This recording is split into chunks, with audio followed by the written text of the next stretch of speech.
A service of KIBMradio.com, the Internet's home for an all old-time radio.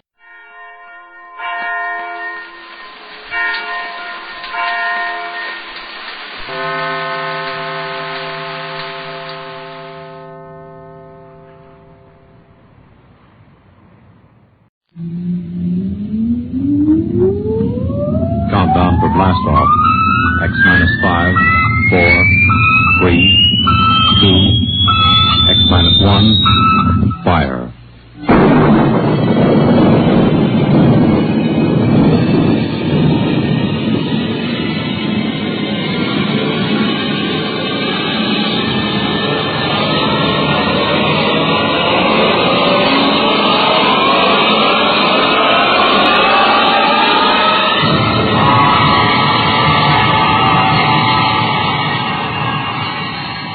From the far horizons of the unknown come transcribed tales of new dimensions in time and space. These are stories of the future, adventures in which you'll live in a million could-be years on 1,000 maybe worlds. The National Broadcasting Company, in cooperation with Street and Smith, publishers of astounding science fiction, presents X minus 1.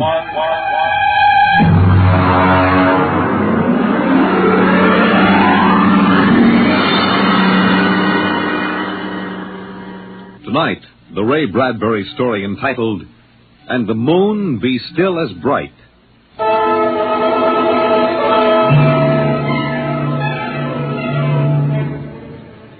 The first 3 expeditions for Mars left Earth in a mushroom of flame, arced through the atmosphere, and finally dwindled to tiny specks in the big eye of the Mount Palomar telescope, and then were lost to sight forever.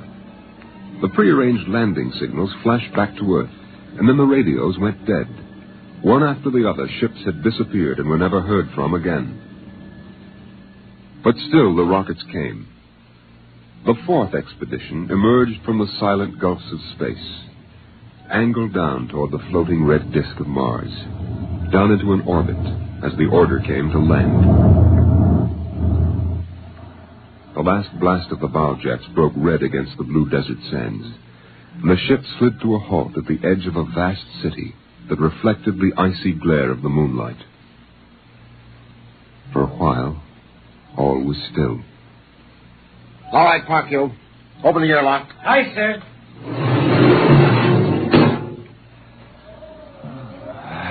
Fresh air. Hey, it's cold out here. Who cares? We got here. I thought I'd never hit solid ground again. Hey, how about a fire, Captain Wiley? It's freezing. Later. We have work to do. Oh, smell that air. Why, you could get drunk on it. Say, there's an idea. Why don't we break out a bottle and celebrate? Biggs, there will be no drinking done until we're secured. But we're landed, Captain. 3 other expeditions landed and disappeared within 24 hours. Now, we're not relaxing security till we find out what happened to them. What do you mean, maybe Martians? Sender, you're an archaeologist. How old would you say they are? I can't tell till I study them more closely. It's a kind of engineering we couldn't duplicate on Earth. Well, I'm not interested in the architecture now. I want to make sure there's nothing there that might be dangerous. Mr. Hathaway. Yes, sir? I want you and Spender to take a reconnaissance party into the city and find out what's there. We'll set up camp here. No man is to go more than 50 feet from this rocket. And there'll be no celebration till Hathaway and his party report back.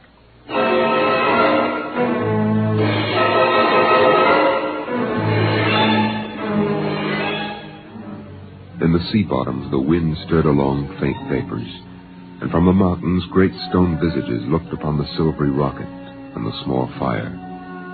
The sky was black overhead, as the 2 racing moons threw knife-edged double shadows on the desert. All right, come and get it. Ciao. Hey, what do you got these, Cherokee? Sawdust smothered in cold chicken fat. Good. I thought it was something I couldn't eat. Hey, Captain. Mr. Hathaway's back. Oh, Captain Wilder. Oh, yes, over here, Mr. Hathaway.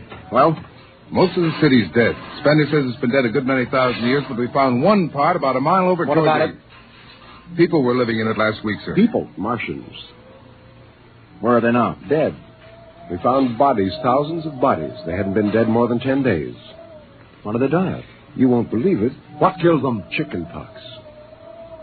Chicken pox? Yes. Where could they get chickenpox? From Earth. Oh, then the other rockets did get through. Yes. I don't know what the Martians did to them, but I sure know what they did to the Martians. They gave them chickenpox and wiped them out. They just didn't have any resistance to an Earth disease. Think of it, Captain. A race builds itself for 1,000,000 years, refines itself, does everything it can to give itself respect and beauty, and then it dies. Of what? It's like saying the Greeks died of mumps or the proud Roman Empire collapsed because of athlete's foot. We didn't even give them a decent excuse for dying. We just gave them chickenpox. Spender, get hold of yourself. You didn't see those bodies, Captain. Yes, I know. It must have been a shock. You need a rest, a little relaxation. The Martians are dead. There's nothing you can do about that now. Hey, you hear that? The Martians are all dead. Come on, let's break out a bottle and whoop it out. How about a case, eh? Oh, good Lord. They have to do that now? Isn't there time later to throw old beer cans into the canals? Spender, you're an idealist. They're not. All they know now is that they're safe. Little shouting won't hurt. You think too much. I was safe on Mars. The first Earthmen on Mars. We're going to celebrate. Yahoo!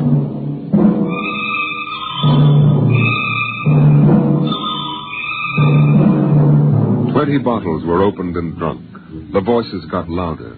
The earth laughs and shouts echoing across the empty Martian sands. Spender listened to the wind over his ears, cool and whispering. He felt the land getting cooler. The stars grew closer, very near. The air smelled clean and new. He looked at the cool ice of the white Martian buildings over there on the empty sea lands. Oh, what a woman! Hey, what do we do with these empty bottles? Save them, stupid. There's a 2-cent deposit. Throw them away. Hey, wait. How about that building? 2 to 1 on a buck. I can heave one right through that window. You're on. All right, here goes. Bullseye! Hey, double or nothing on the next shot. Put that bottle down, Biggs. Who's there, Mr. Spender? Stop smashing those windows. What's the difference? The planet's ours now. I guess I can do anything with it I want. Drop that bottle or I'll knock your teeth out. Yeah? Hey, just watch me. I warned you, Big. Come on. What's going on here? Spender! I hit him. He's crazy, Captain. He just walked up and slugged me. All right, Biggs. Spender, you come with me. Now, suppose you explain. What was the idea? The noise, the drunken brawl. Spender, the men are tired. This has been a long trip. And you have a different way of seeing things. Oh, I'm seeing things all right. I'm seeing how we'll ruin Mars. We'll rip it up and rip the skin off the way we've already ruined Earth. Is that why you hit Biggs? Yes. I couldn't stand the idea of them watching us make fools of ourselves. Them? The Martians. They're dead. They're all dead. But they know we're here. Doesn't an old thing always know when a new thing comes? We've come a long way to smash their windows and spit in their wine. Well, maybe you're right. But I'm still going to fine you $50 for that fight. Now, come on, Spender. Suck in your chin. We'll go back there and play happy.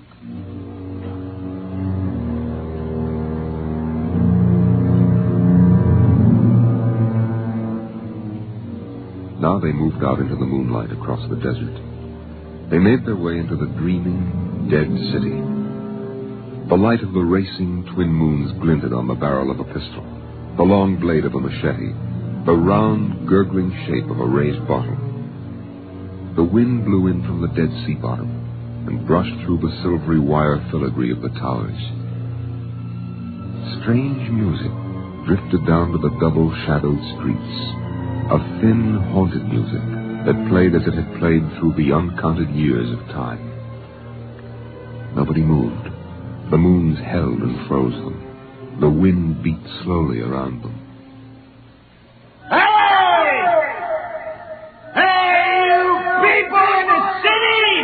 Biggs, I just want to make a little noise. What kind of a celebration is this, anyway? Come on. They built this city thousands of years ago. And now where are they? How did they die? Who cares? They're dead. That's good enough for me. Lord Byron. What? Lord Byron, a 19th century poet. He wrote a poem that fits this city. Might have been written by the last Martian poet. So we'll go no more a-roving so late into the night. Though the heart be still as loving, though the moon be still as bright. For the sword outwears its sheath, and the soul outwears its breast. And the heart must pause to breathe, and love itself must rest. Though the night was made for loving, and the day returns too soon, yet we'll go no more a-roving by the light of the moon.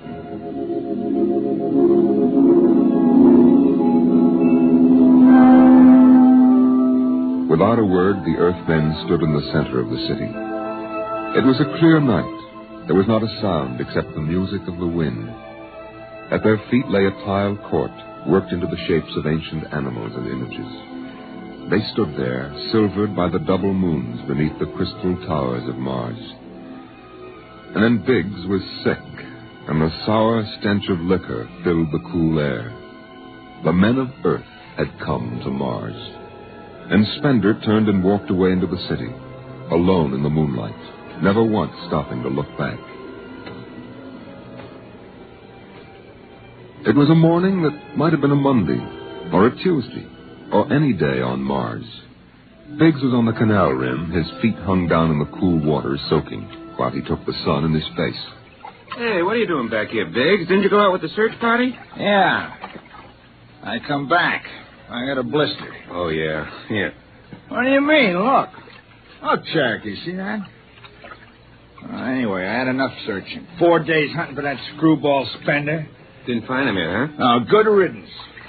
Oh, my feet. I'm going to soak them in the canal. If I was Wilder, I wouldn't worry about that nut Spender. Let him go. He's a crackpot anyway. He's a little foggy upstairs, I guess. Hey, why don't you take your feet out of that canal, Biggs? I got to make coffee out of that water. Coffee? You call that stuff coffee? I had a motorcycle once that dripped grease that tasted better Hey, than... wait a minute, Biggs. Hey, look over there. Where? By that bush. There's someone there. Hey. It's him. Hey, Spender! Spender? He's coming over. Why'd he stay lost, that crazy jerk? Hi, Spender. Long time no see. Hello, Cherokee. I've been exploring some ruins. Oh, you and them ruins. You're like a dog in a boneyard. What's the matter? Well, just say something. Where you been? Up in the hills. What would you say if I told you I found a Martian? Oh, yeah? Where? Never mind. Let me ask you a question. How would you feel if you were a Martian and people came to your land and started to tear it up? I know how I'd feel. I've got Cherokee blood in me. My grandfather told me a lot of things about the way they kicked the Indians around in the Oklahoma Territory. If there's any Martian around, I'm all for him. How about you, Biggs? They're dead. They're all dead. There's a good thing, too. Well, I found a Martian. Up in a dead town in the hills. I've been reading their books, and they're easy to understand. And I've learned their language. And then I found this Martian. And I brought him here, now. I don't see no Martian. I'm the last Martian. What did you say? Biggs, I'm going to kill you. Oh, cut it out. What kind of a lousy joke is that? Now, don't put that gun away. You're kidding, huh? Spender, you're... He's dead. You killed him. You can come with me, Cherokee. You're an Indian. You know how the Martians would feel. You can be with me in this. You killed him. You just killed him. He deserved it. You're crazy. Maybe I am. But you can come with me. Come with you for what? Go on, get out of here, you crazy murderer. Of all of them, I thought you'd understand. I thought you'd remember what happened to your own people. You get out of here, you crazy murdering. Don't reach for the gun. Spender.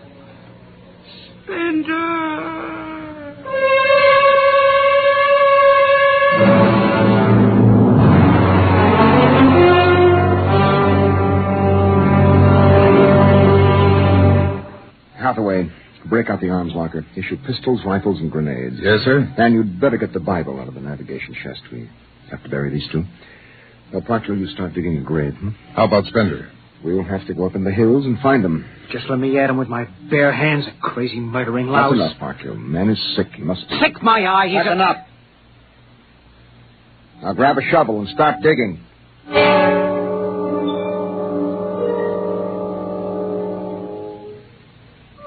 Spender saw the thin dust rising in the valley, and he knew the pursuit was beginning.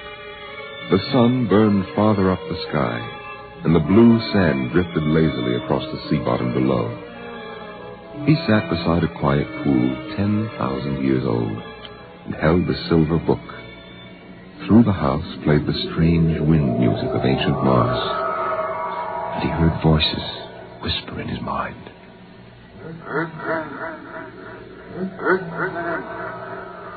I hear you. I've always heard you, even down there on Earth.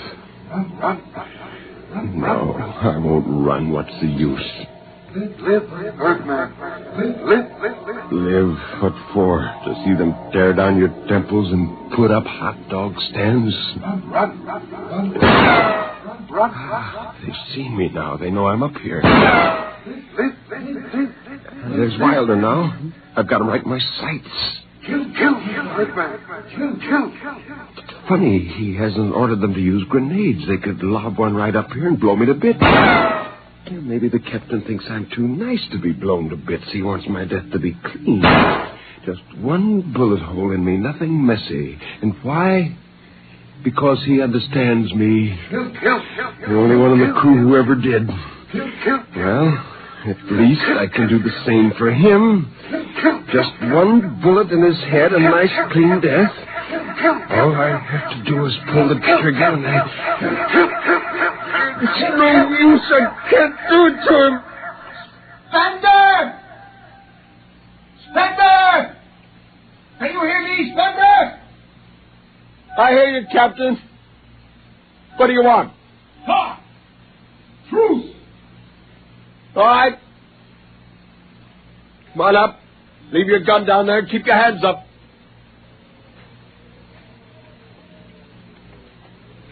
Oh. That's quite a climb. You mind if I sit down? How long do you think you can hold out? Until you're all dead. Or why didn't you kill all of us this morning when you had the chance? You could have. I know. I got sick. After I started killing people, I realized they were just fools and I shouldn't be killing them, but it was too late. So I came up here where I could get angry again. Why did you do it? When I was a kid, my folks took me to visit Mexico City. Now, always remember the way my father acted, loud and big. And my mother didn't like the people because she thought they didn't wash enough. I can see my mother and my father coming to Mars and acting the same way. Anything that's strange is no good to us. We aren't fit to take over this planet. But to kill two men. How would you feel if a Martian spit on the White House floor? You know, you haven't acted very civilized yourself. I'll kill you all off, Wilder. That'll delay the next rocket 5 years, and then I'll kill them, too.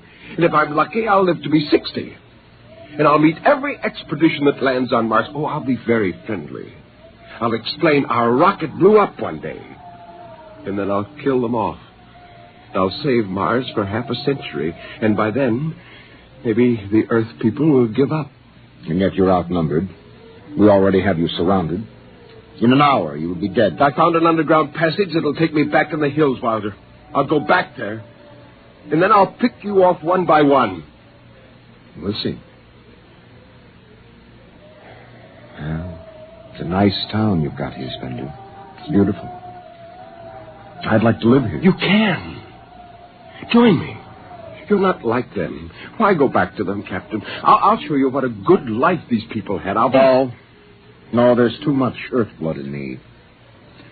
I may even agree with you about all this, but that does not change what I must do. You won't stay? No. This is your last chance, Spender. Look, you're sick. Now come along with me quietly. No.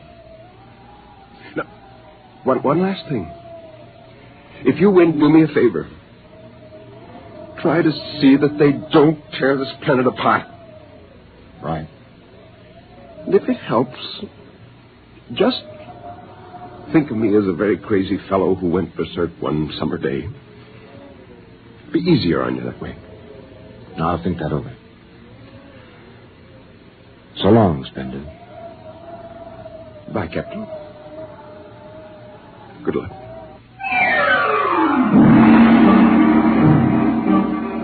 The men spread out again, walking and then running on the hot hillside places where there would be sudden cool grottos that smelled of moss, and sudden open blasting places that smelled of sun or stone. The men ran and ducked and ran and squatted in the shadows. I'll blow his brains! Captain Wilder hugged the rock warmed by the sun. He gasped, for the air was thin and not meant for running. Spender lay at the top of the hill, and a gap in the rocks showed the white of his shirt against the shadows. Wilder looked at the towers of the little clean Martian village, like sharply carved chess pieces lying in the afternoon. He saw the rocks, and the interval between, where Spender's chest was revealed.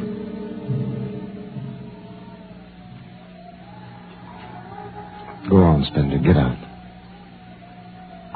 You only got a few seconds to escape. Go on, get out of the caves. Come back later. You go now. I've got to win this. I've got to think that I'm right and pull this trigger. Go now. Get out. I'll get him! A slug in the head, I'll blow his body brains! No, Puck, you! Put down that gun. I'll do this myself. Spender. Why didn't you get out? Why? Why? Why?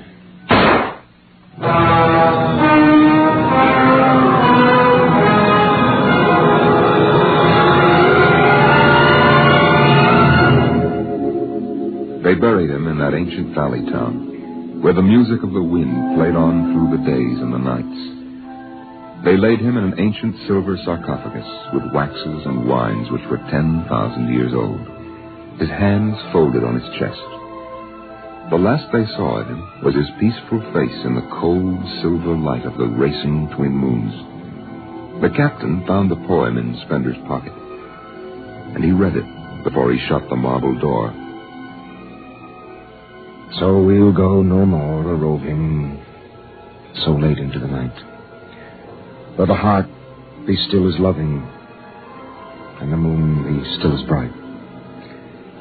Though the night was made for loving, and the day returns too soon, yet we'll go no more a-roving by the light of the moon.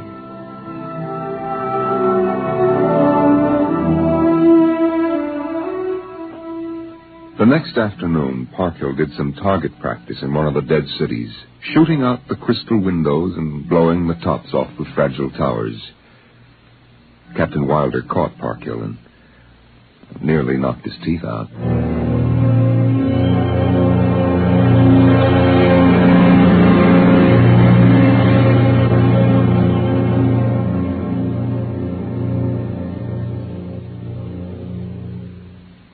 You have just heard X-1, presented by the National Broadcasting Company in cooperation with Street and Smith, publishers of astounding science fiction. Tonight, by transcription, X-1 has brought you the Ray Bradbury story, And the Moon Be Still as Bright, adapted for radio by Ernest Kenoy. Featured in the cast were John Larkin, Clark Gordon, Dick Hamilton, Nelson Olmsted, Lawrence Kerr, and Stan Early. Your narrator was Norman Rose. Your announcer, Fred Collins. X-1 was directed by Daniel Sutter and is an NBC Radio Network production.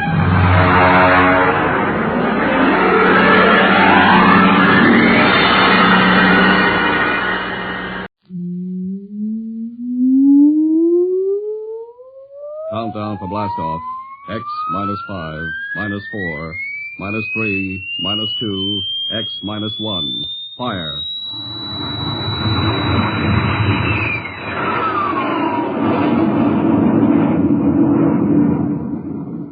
From the far horizons of the unknown come tales of new dimensions in time and space.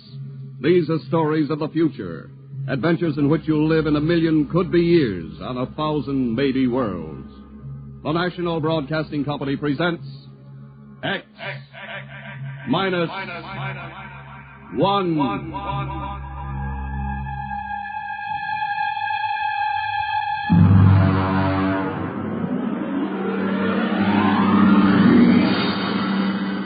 Tonight's story, No Contact.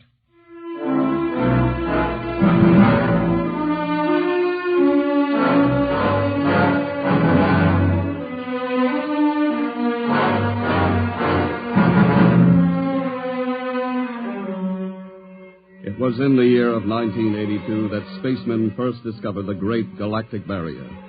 In the past 10 years, rocket travel to the moon and the nearer planets had become commonplace. And then men fixed their sights on a more distant star, the remote planet known as Volta. 5 exploratory ships went out, and none came back, each in turn disappearing mysteriously at the same vanishing point, at an invisible wall somewhere in the vast outer reaches that became known as the wrecker of spaceships, the Galactic Reef. And yet, the explorers refused to admit defeat. It was on June the 2nd, 1987, that the rocket Star Cloud made ready for takeoff, the 6th to attempt to crack the barrier and win through to Volta. Now hear this. Condition green. 2 minutes to blast off. Condition green. 2 minutes to blast off. Well, Lewis, this is it.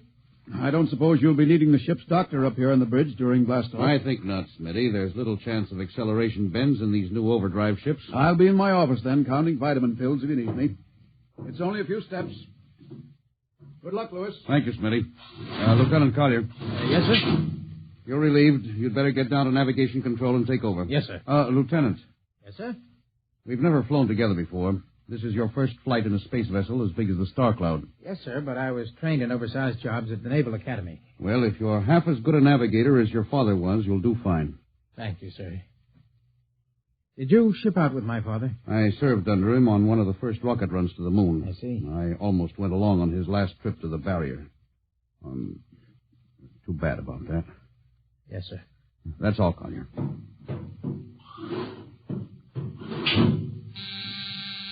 Lieutenant Paulson. Get me the ground control tower on the field. I want to talk to Colonel Harrison. Yes, sir. Go ahead, sir. I've patched in the bridge speaker. Colonel Harrison? Yes, Captain? We're standing by for takeoff in 30 seconds. Good. The field's cleared of all personnel. We'll try to reestablish radio contact immediately after takeoff. In any event, there'll be a 24-hour ground monitor. Fine. Good luck. Hope you make it. Thank you. Bridge to navigation control. Nav control, Collier. Ready, Lieutenant? We're ready, Captain.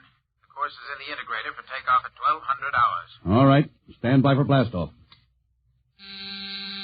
Bridge to engine room. Fire up your rocket chambers. Take off at exactly 1200 hours.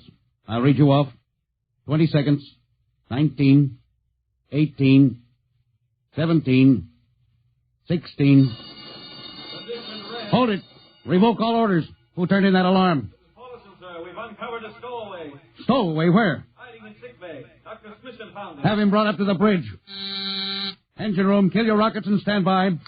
Thorson, this is Colonel Harrison in ground control. What's holding you up? Trouble. What's the matter with you? What's the matter with you? There's a stowaway aboard. Stowaway? Yes, I thought your men were supposed to police this base. What's the matter with you? Captain, take it easy. You know what this delay can do to us, don't you? 1 minute later, takeoff can throw us a million miles off course. We'll have to reintegrate the whole works. Well, look, how long do you think it'll take? Don't bother for me for a while. I'm busy. Stupid idiot. Captain Paulson? Yes, come in, Smitty. Here's your stowaway. Now, court-martial. Oh, Charlie. Can you use a good radio man, Skipper? Well, I see you two have met. Met. Skipper and me made 50 trips to the moon together. Didn't we, Skipper? Charlie, if you wanted to come along, why didn't you volunteer? I did, Skipper. They turned me down. Oh, what's wrong with you? Acceleration bends. They said my arteries wouldn't stand another trip. Oh, I'm sorry to hear that. But they're wrong, Skipper. I got one more good trip in me. Listen, Skipper, you know that these green kids, they don't know the first thing about space radio operation. Now, you put a man like me on, and I'll be getting you bedtime stories from Mars. Charlie, you know the regulations as well as I do. I can't take you much as I'd like to. Colonel Harrison will murder me for this. Well, I'm sorry, Charlie. I'll have you put aground. I'll tell you what, I'll ask Harrison to put you on his ground radio contact. It'll seem as if you're right here with us. He won't do it, sir. Well, he'd better. I'll have him busted for corporal for letting you sneak aboard. Look, Charlie, you better be off. Paulison. Yes, sir. I'm sending this man aground. Give him time to clear the launching platform. Yes, sir. So long, Charlie. I'm sorry. Good luck, Skipper. I thought you were going to have him drawn and quartered. If it had been anyone else, I would have, Smitty. But Charlie, well, he's kind of special. He's been with me since my first command when we began the regular run to the moon.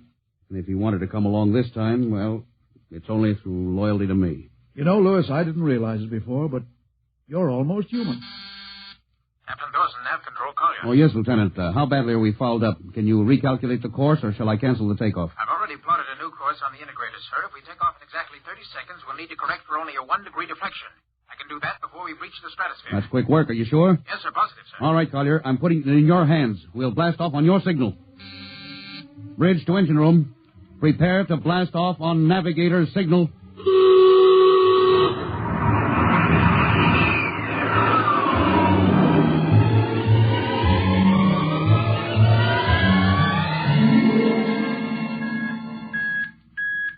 How are we doing, Collier?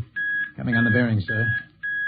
It's 4, 3, 2, 0. We've intersected the course vector. Good work, Collier. Course is corrected, sir. We're ready to go into atomic overdrive anytime you say. All right. Stand by. Yes, sir. Now hear this. Now hear this. Prepare for maximum acceleration. Bridge to engine room. Kill your rockets. Rockets out. Fire up number 1 cyclotron.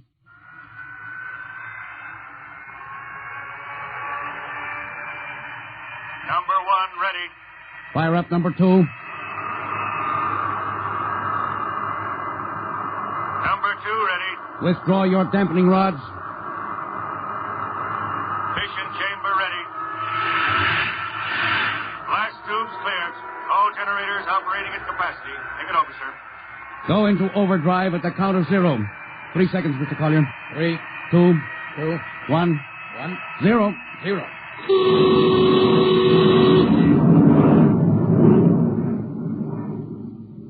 How are we doing, Collier? On course, sir.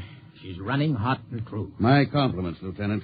This job would have done your father credit when he was the best navigation officer I ever saw. Oh, thank you, sir. Start your gyros. Put her on robot control.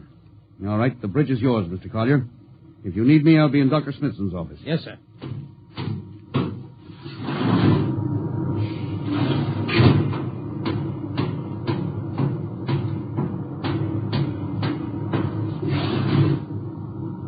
Well, Lewis, I see you got us off the ground. You can thank young Collier for that. Chip off the old block. You knew his father? As a matter of fact, I knew him very well. First-rate spaceman. Oh, is he the one who... Yes. He was lost in the galactic barrier on the second ship we sent out to Volta. Lewis, just what do you think this galactic barrier is? Oh, your guess is as good as mine, Doc. All I know is that 5 ships have gone into it, and none of them have come back out. You think it's a nit? How about Mestrovic's theory that it's a time warp in space? That the ships reach it and slip into another dimension? I think that's a lot of rubbish. My theory is that the galactic barrier is nothing more than a radioactive layer of some kind. Why do you say that? Well, we know that radar signals bounce off it like they were hitting an invisible glass wall. And we know that it destroys our ships and crews in some way. There's no other logical explanation. What makes you think we can get through it, Lewis? Because we're ready for it. The others weren't. The entire hull of this ship is completely shielded with lead. We can crack through any radioactive cloud ever detected. Besides, we're equipped with some new UHF radio devices that should enable us to maintain radio contact with Earth. Nothing can happen. Absolutely nothing. Now, who are you trying to convince? Well, myself, I suppose. Lewis, you've had your share of glory. First skipper to reach the moon back in 1962. You could have retired. Why are you risking this trip? 5 ships are missing. Men like Prentice, Margetson, young Collier's father.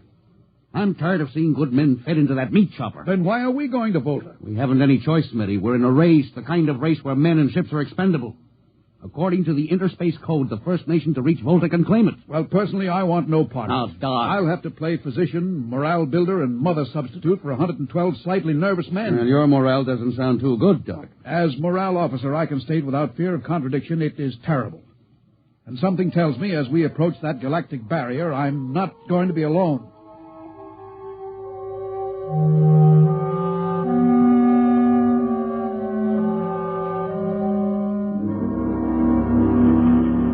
Hello, Earth. Hello, Earth.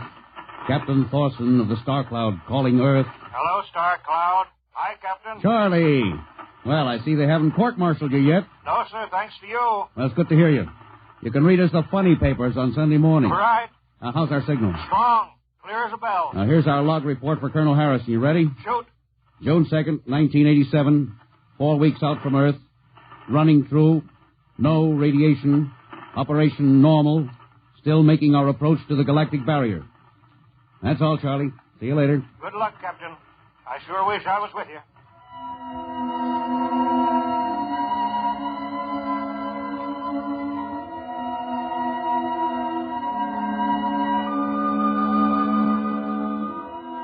How's the morale, Smitty? The men know we're getting closer to the barrier. They're beginning to show a little tension, Lewis. Oh, how's their physical condition? Any sickness? About half the crew has come down with space blues. I was afraid of that. Are they bad? Same as usual. Lips and hands with a bluish cast. Eyes are sensitive to infrareds. I don't know. When I first started flying these tin cans, nobody ever heard of space blues. Well, now there's a theory it's caused by the terrific acceleration of atomic overdrive. Change in gravity affects the circulation. What do you think? I think it's psychosomatic.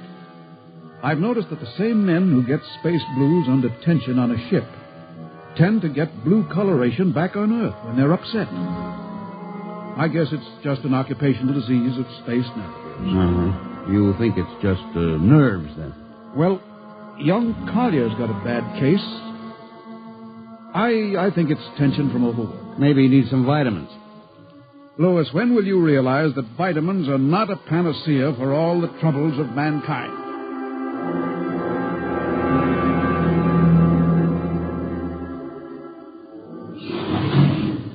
Sir, I understand that you've relieved me from duty. Well, Dr. Smithson says you aren't looking very well, Collier. I'm giving you a rest. Sir, I feel perfectly able to continue. Your lips are as blue as Minnetonka. Captain, I'd like to remain at my post. Don't be foolhardy, Lieutenant. I'm not being foolhardy, sir. I have a special, personal reason for wanting this expedition to reach Volta. Your father? Yes, sir. You think he might still be alive? I have to find out what happened, sir. I think I understand. Very well, Collier. Report back to duty.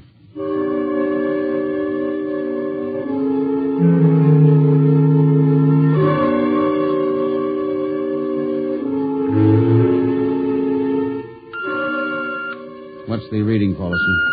We're getting a +5 radar bounce now. Coming off the barrier almost as fast as we sent it out. What's the interval? 2 seconds.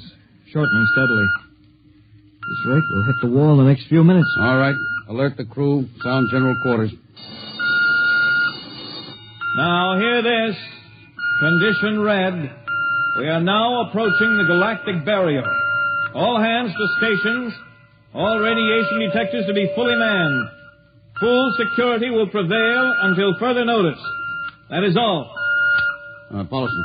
Yes, sir? The radar bounce is up to +6. We'd better try to make final contact with Earth. Is Spark still trying to raise the base? Yes, sir, but he's not having much luck. Oh? Seems to be some interference. Oh, that's the radio room now.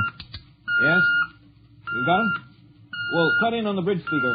Captain will take it from here. Hello? Star Cloud to Earth. Can you hear me, Earth? Hello, Skipper. I can barely read you. You're getting heavy static from sunspots. That's not sunspots, Charlie. We're right on top of the galactic barrier. Getting a +7 radar bounce. Expect to hit the barrier almost any second now. Good luck, Skipper. If we crack the barrier and come through still in one piece, I'll try to get back to you on the high-frequency band. Got you, Skipper. Don't worry. I'll be waiting. So long, Charlie. So long, Star Cloud. Must be getting awfully close now, Captain. Echo's bouncing back so fast it's almost beating the signal. Well, when they go inside, hold on to your hat. That's when we run into the wall. Any second. Hold on. Oh, here goes nothing. Here it comes.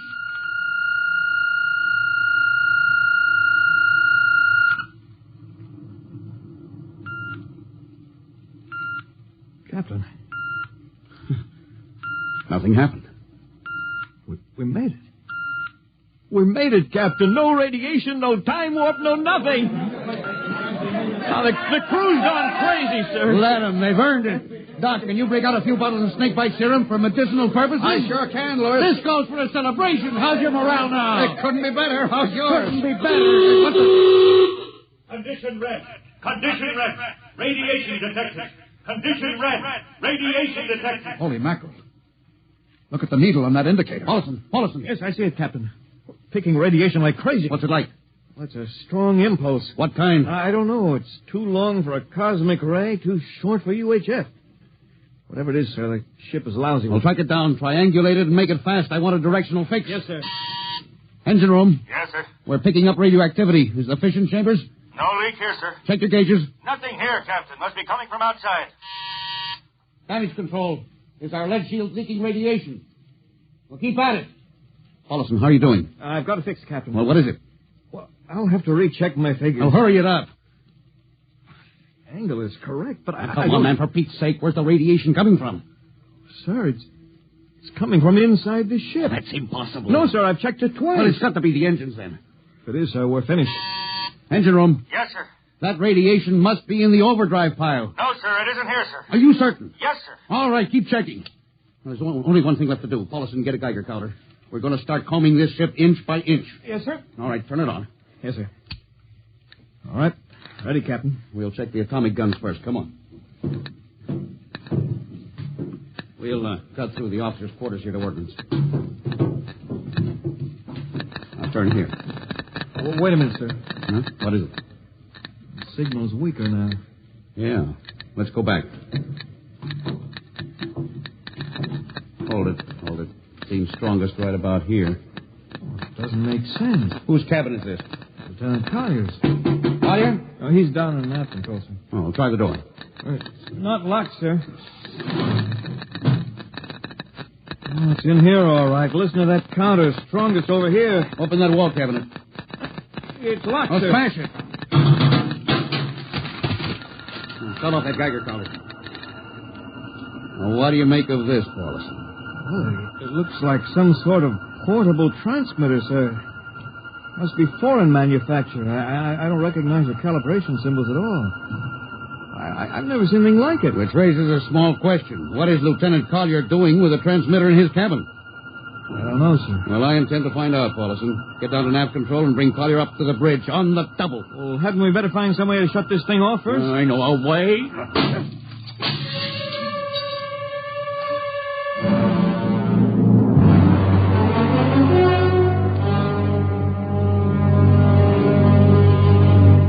Lieutenant Collier, I'm going to ask a few simple questions, and I want a few simple answers. Yes, sir. What were you doing with a transmitter in your cabin? Transmitter, Captain? Oh, you know nothing about it? Oh, no, sir, I don't. Do you recognize these calibration symbols? No, sir. Can you think of how it might have been placed in your cabin without your knowing it? No, sir, unless someone came in while I was on duty. Would that have been possible? I suppose so, if someone had a key. I found your cabin door unlocked. Well, I meant a key to the wall cabinet. I didn't say the wall cabinet. Well, You what, Lieutenant? How could you have known it was in the wall cabinet? Well, I just assumed, sir. Lieutenant Collier, I find it hard to believe you would lie. Having known and respected your father, having observed the way you handle your job. However, I intend to get to the root of this thing. May I have your wristwatch, Lieutenant? Sir? Your wristwatch. Yes, sir. Paulson, turn on that Geiger counter. Yes, sir. Hold this watch next to it. Yes, sir. That's all. Lieutenant, if you hadn't any close contact with that transmitter, how do you explain the radioactivity of this watch? Well, I don't, sir. I think you'd better. To whom were you sending those signals? Condition red. Condition red. There's your answer, Captain. What is this, Collier? Alien spaceship approaching. Alien spaceship approaching. Collier, who's aboard that ship? All right, now talk! Very well, Captain. My mission seems completed. Your mission? Are you admitting that you're an agent of a foreign power? I'm stating it. What nation? No nation, Captain. What? I am an agent of the Voltan government. Oh, what? The government of the planet of Voltan. You're crazy. Are you so stupid, Captain?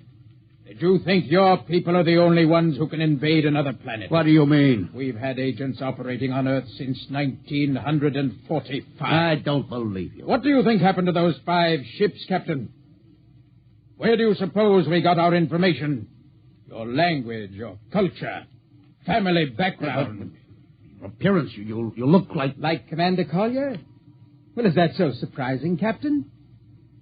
You see, Captain, we had a living model. I ought to kill you. That would be very foolish, Captain. I would advise you to surrender without delay. Alien ship now coming into ordnance range. I'll deal with you later, Collier. Paulison? Yes, sir. Put this man in irons. Take him away. Don't worry, sir. We'll take good care of him. Carpenter, drop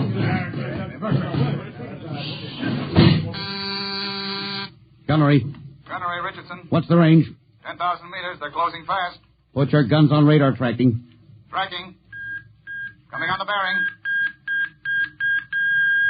Fire. Fire, Richardson.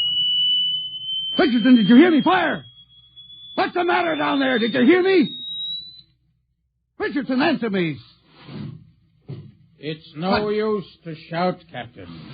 Collier, how did you get loose?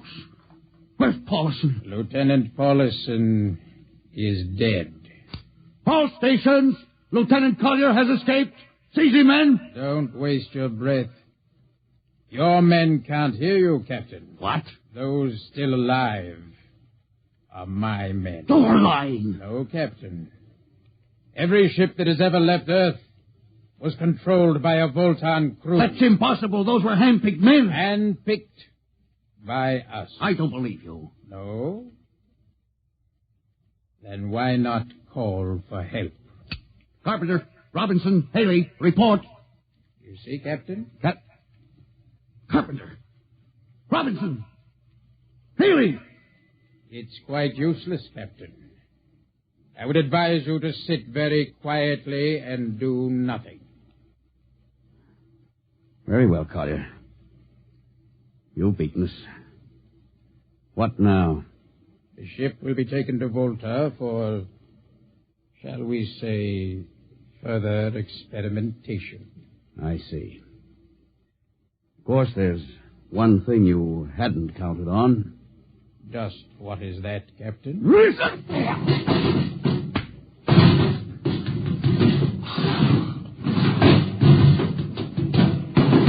Carpenter! Are you in there, Lieutenant Carpenter? They can't all be dead. There must be one alive. Smitty, Dr. Smithson! Smitty, what have they done to him? Louis, Dirty. Don't talk. I must lean closer. There's not much time. Louis, space blues. Space blues? What is it, Smitty? What are you trying to tell me? All men with space blues. Voltans. Let me help you. No, Louis. Get message back to Earth. Voltan, 5th column. Watch out for space blues. Smitty. Oh, Smitty. Captain Thorson, you can't hide from us now. Come back to the bridge and surrender, or my men will come and get you.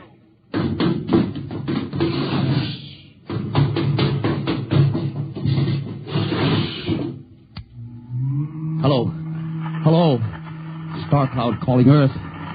Oh, please, God, let me get through before it's too late. Hello. Star Cloud to Earth. Come in, please. Come in, please.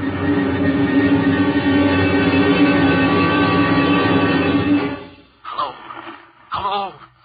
Star Cloud to Earth. Captain Thorson calling. Charlie, come in, please, hurry. Hello. Oh, hello. Can you hear me, Charlie? Skipper, is that you? Are you getting my signal? It's coming in a little louder now, Skip. Keep sending. God. Now, look, Charlie, listen to me. Not much time.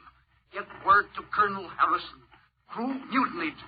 Most of crew members, Fultons. What? Fultons. Spell that. V-O-L... Fultons. That's right. They're from the planet Volta. Skipper, are you all right? Now, Charlie, this is serious. They'll be here any second. Now, listen, they have a fifth column on Earth. They're planning to invade you. You mean it? Of course I mean it. Tell Harrison, posing as humans. You can detect them by space blues. You got that? Only Fultons get space blue. Charlie, did you hear me? Space Blue. I get you. They're breaking in, Charlie. I'm depending on you. Warn everybody. Captain. They're open the door. So long, Charlie. Tell Harrison. Captain Thorson. Hello. Hello, Star Cloud. What's the trouble, Sergeant? I was just trying to raise the Star Cloud, Colonel. Had any luck? No, sir. No contact. No contact, eh? No, sir. Nearly an hour since they hit the galactic barrier. I don't understand why they haven't tried to get a message back. No, sir. Neither do I. Oh, all right. I'll take over for a while. Yes, you do that, sir. It's all yours. Right. Oh, and Charlie, you better go out and get yourself some coffee. You look a little blue around the gills.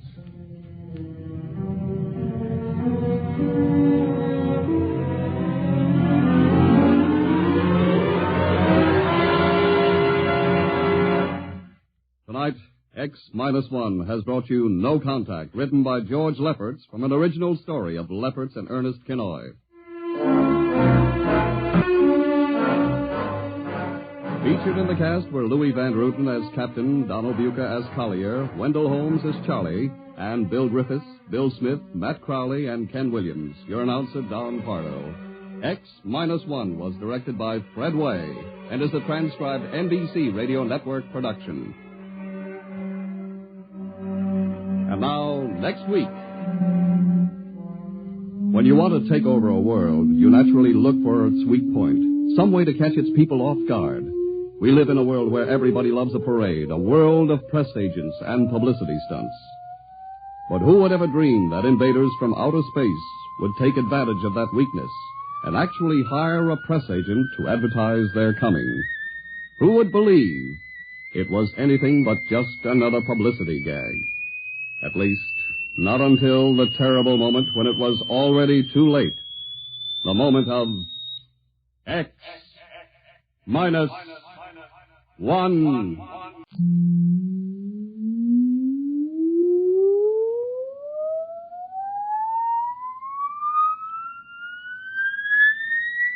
Countdown for a blast-off. X-5, -4, -3, -2, X-1. Fire.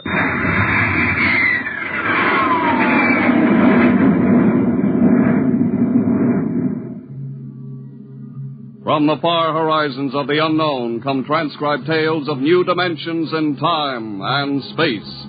These are stories of the future, adventures in which you'll live in 1,000,000 could-be years, on 1,000 maybe worlds. The National Broadcasting Company presents X-1.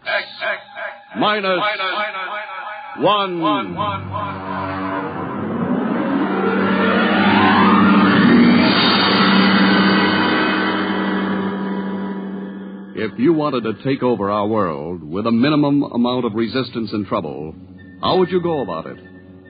Tonight we'll tell you how, with a strange and chilling story by George Lefferts. The Parade.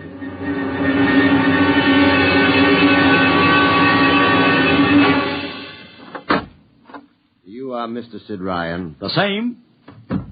My name is Luchar. I am a Martian. Pleased to meet you, Mr. What was that again? A Martian. As in Orson Welles? Precisely. I'm a Rotarian myself. Sit down. Thank you. Now that we've had our little joke, Mr. Luchar, what can Publicity Associates do for you? I am interested in obtaining publicity. It has been my observation that advertising and publicity are the very backbone of earthly civilization. Spoken like a true Martian, Mr. Luchar. Now, if you'll tell me the name of the client. The client, of course, will be the Martians. You don't give up, do you? Give up? The gag, I mean. Oliver. Yes, Mr. Ryan? This is Mr. Luchar. How do you Mr. Luchar claims to be a Martian. Take him outside, will you, Oliver? I am happy to see, Mr. Ryan, that my telling you I am a Martian has approximately the effect I guessed it would. I believe we can do business. I have here cash retainer of $5,000. Oliver, take a look at that wad of lettuce. It's the real stuff, Mr. Ryan. And my client is prepared to spend many times that amount. Sit down, Mr. Lucha. Oliver, get the client a cigar, the 50-cent box. Yes, sir. Thank you. Well, now, what can I do for you, sir? I wish you to manage a publicity campaign. A very large and important campaign. Is the product established, or is it something brand new? Something quite new. Now, what would you judge the most effective type of campaign? Well, if the client has a lot of dough to throw around, a suspense campaign is best. First, you place ads in the paper saying, "Watch this space." Then about a week later, you run an ad saying XYZ or PDQ, and you get people guessing what it means. Then finally, when you've teased them enough, you bust loose and unveil the product. Excellent. We will conduct a suspense campaign. Of course, in this kind of campaign, secrecy is very important.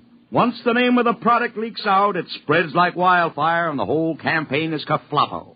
Quite so, quite so. The utmost secrecy. You realize, of course, these things cost like crazy. Would, say, $1 million cover expense? Come again? I said, would $1 million cover it? Why, yes, I am at... You did say $1 million. I understood that you have handled some very large accounts. Of course, if this is too big... No, not at all, not at all. As a matter of fact, I seldom touch anything less. Right, Oliver? Huh? Oh, of course, that's right, Mr. Ryan. Absolutely right. Yes, sir. You will begin, then, by saturating the newspapers, the radio, the streetcars with a very simple statement. What's that? I will write it on a card. Here you are. The Martians are coming. Say, that's not a bad teaser. Got that, Oliver? Yes, sir. The next ad will read, June 1st is Martian Day. June 1st is Martian Day. What happens on June 1st? The parade takes place. What parade? I wish you to arrange a parade up Fifth Avenue. You mean like the Macy Parade? Exactly. Except that the theme will be the world of tomorrow, the Martian world. My client would like it to be a gay affair. Balloons, clowns, pennants, pretty drum majorettes. Say, that sounds terrific. I might be able to interest the department stores in a tie-in. Fine. The parade will climax the campaign. On June 1st, the product will be unveiled. Good enough. By the way, Mr. Luchard, just what is the product? What are we selling? Oh, no, Mr. Ryan. Secrecy, remember? Yeah, but after all... Mr. Ryan, all will be revealed to you in good time. For the moment, let us say that we are selling a concept. A concept? The concept of invasion from Mars.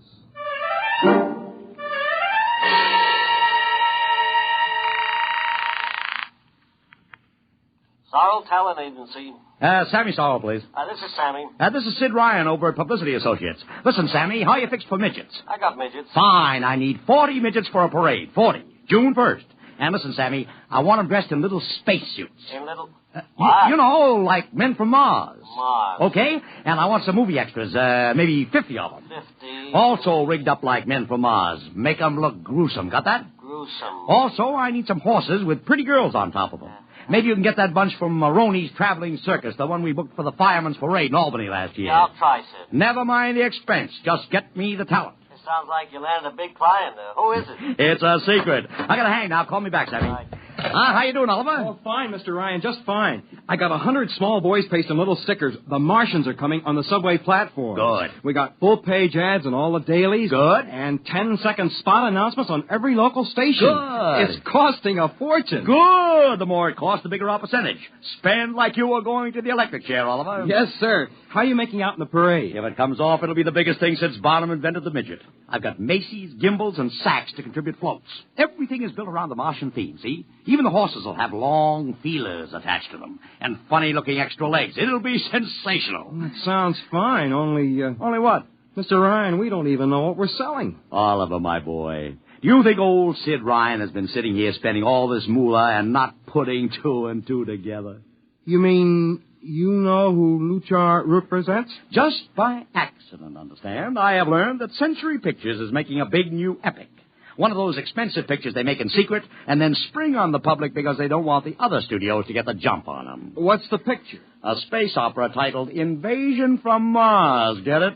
Oh, I begin to see. Also, by mere coincidence, it's supposed to have its premiere sometime around June 1st. You follow me? Yes, but, Mr. Ryan, Century has an exclusive contract with New Feature Syndicate for all their publicity. Suppose Century Pictures doesn't like the way New Features is handling their stuff.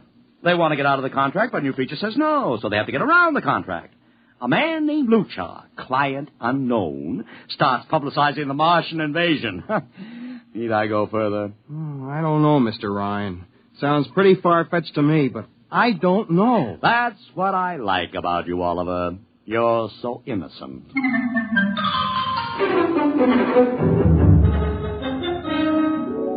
Now, let me talk to Commissioner Patrick, please. Sid Ryan. Hello. Commish, Sid Ryan. Oh. How are you, Ryan? Fine. What is it this time? You want to drop a man off the Empire State Building into a teacup full of water? The answer is no. Also, we're not arresting any fan dancers. You know I don't handle fan dances. I want to permit for a parade. June 1st, 5th Avenue. It's a Sunday. There's no traffic. Now, look, Ryan, Macy's gets a permit. Gimbel's gets a permit. The American Legion gets a permit. The Sons of Erin march every time Morton Downey sings the Wearing of the Green. Oh, don't give me a hard time, Patrick. This is too big. I have the 5th Avenue Merchants Association behind me. Okay, Ryan. Fill out the forms. I'll pass them along to the license commissioner. That's my boy. By the way, what's the occasion for this parade? Oh, don't you read the papers, Patrick? June 1st is Martian Day.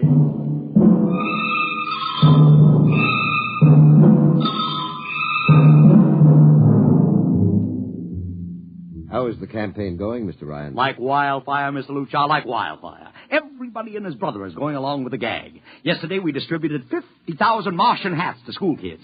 I got some of the merchants doing World of Tomorrow displays in their windows. Every big novelty manufacturer in town is climbing on the bandwagon. They want to get into the parade with floats, giveaways, anything. Everybody smells a buck to be made. I wouldn't be surprised if the mayor himself declared Martian Day. I've even arranged for Commissioner Patrick to accept a $50,000 check for the Policeman's Benevolent Fund from the man from Mars. Oh, it's terrific, terrific. My blood pressure's up to 200. Excellent. I understand Century Pictures spent over $1 million making that space opera. I beg pardon? Oh, come, Mr. Luchar. Sid Ryan wasn't born yesterday, you know. I know who our client is, even if you don't admit it. You do? Always thinking that's me. Well, as long as you know, let's keep it to ourselves, shall we, Mr. Ryan? As you once remarked, when these things leak out, it destroys the surprise and ruins the effectiveness of the campaign.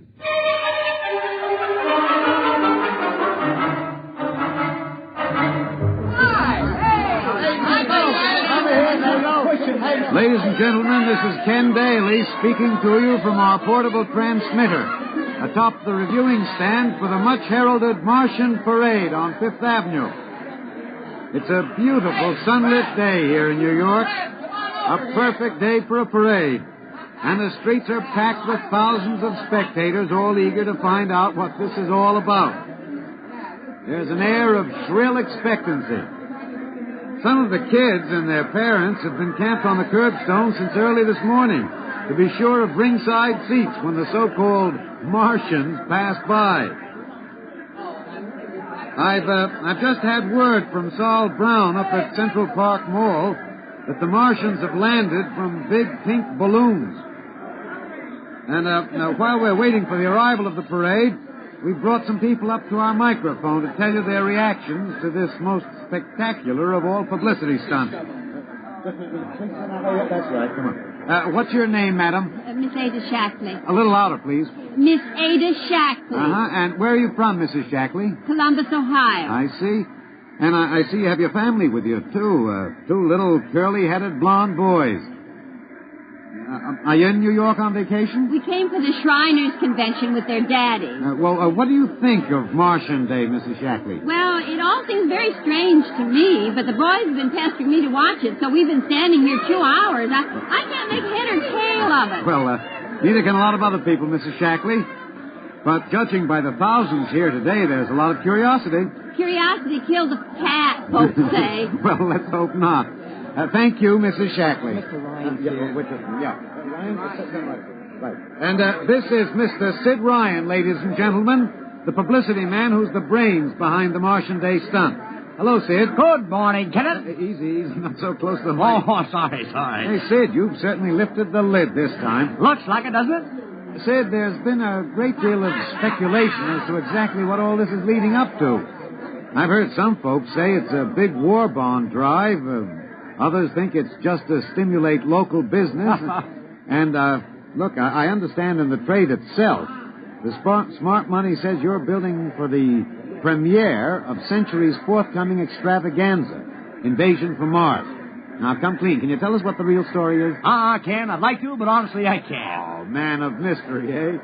Are you going to watch the parade from the stand here? No, Ken, I can't stand noise. I'm going up to my office and watch it govern. Well, thank you, Sid Ryan, and good luck. And here they come, ladies and gentlemen. The first units of the big Martian parade, swinging down Fifth Avenue with fanfare, colored streamers, music, confetti, floats, all the trappings of a Mardi Gras. And here in the vanguard is a whole troop of little midgets in weird-looking pink and blue spacesuits, carrying Rube Goldberg weapons with signs painted on them. Let's see, I can read one which says, Atomic Blaster. Another one has a placard reading, We're Martian through Georgia. And here come the clowns, laughing and falling all over each other. They're giving free sugar candy to the kids along the way. Yes, ladies and gentlemen, this is a happy, laughing crowd along Fifth Avenue today. A true reflection of the great sense of humor and good nature that makes America the place it is.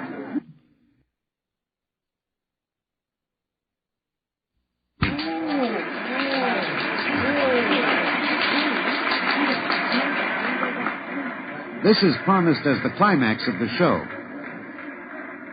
Now a great hush has fallen over the crowd. It's quite a sight to see these thousands of people standing here expectantly, hearing only the great regular sigh of their mass breathing. And now here they come, ladies and gentlemen, the Martians, marching in booted, helmeted ranks, row after row of them. My, this is an impressive sight, ladies and gentlemen, and a rather serious contrast to the rest of the joyous slapstick parade we've witnessed. There are perhaps, 200 tall, broad-chested men dressed in metallic gray spacesuits with thick glass visors drawn across their faces. Each is holding an ominous-looking ray gun at the ready position. They're marching in absolute silence, keeping step perfectly, as though some mute, unspoken command were marking time for them. The crowd seems rather grim and serious now. Perhaps they're reminded of the actuality of war and possible invasion. They stand solemnly, silently, watching. Even the children are awed. And now the first ranks of the Martians are moving past us down Fifth Avenue toward the reviewing stands at the square. No one moves. What's that? A woman, ladies and gentlemen. She dashed out into the street. For what reason, I don't know. She attempted to lift the visor of one of the Martian spacesuits, but just as she reached the Martian, she fell forward in a dead faint. I tell you, I've never felt such mass tension in a crowd as we're experiencing here right now today.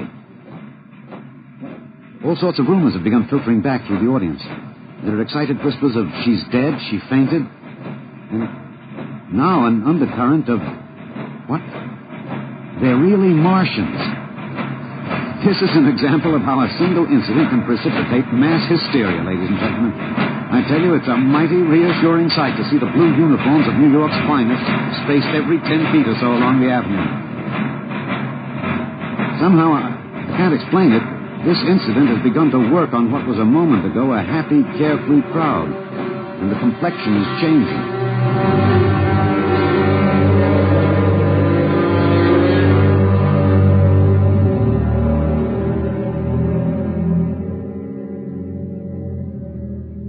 Mr. Ryan, did you see that?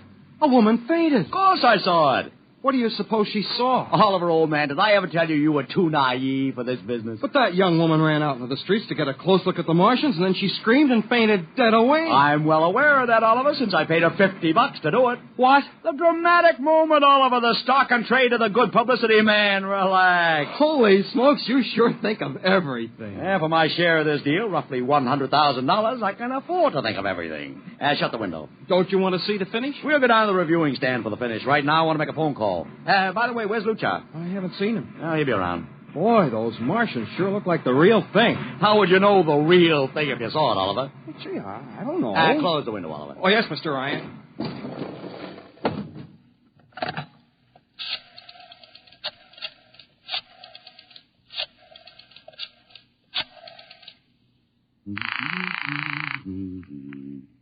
Sorrel's Talent Agency. Sammy, this is Sid Ryan. Say, listen, Sid, I was going to call you. I'm awful sorry about those Martians. What do you mean sorry? They're terrific. No, don't joke, Sid. I mean it. Well, I mean it, too. They're great.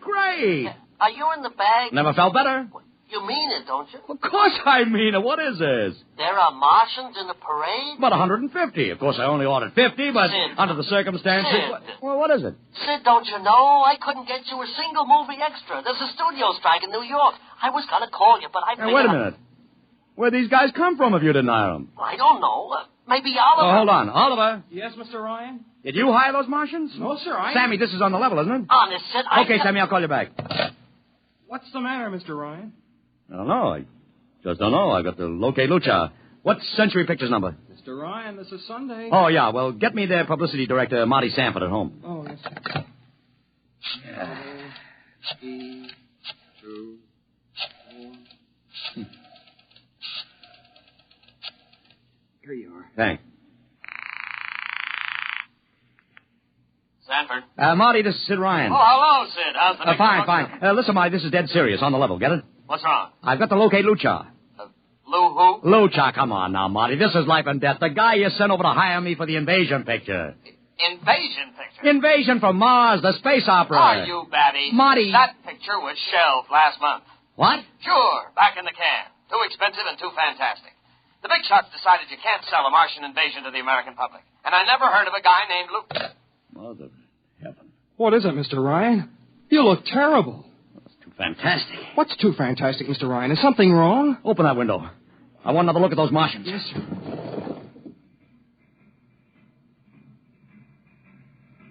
Look at them. Oliver, you were in the Army. Could 150 movie extras learn to march like that in, say, 24 hours? Not in 24 days, Mr. Ryan. Not a second's hesitation. Not one other step. Look at the way they carry those ray guns at ready. The only other time I've seen troops march like that was in a film of the Nazi stormtroops marching through the streets of Paris. See those chests on them? That's pride. Sheer, arrogant pride. Look at those chins. That's contempt. Nobody could act like that. Mr. Ryan! Oliver, get down there. Find that woman who fainted. Her name's Gloria Montex. Get her up here. Make it fast.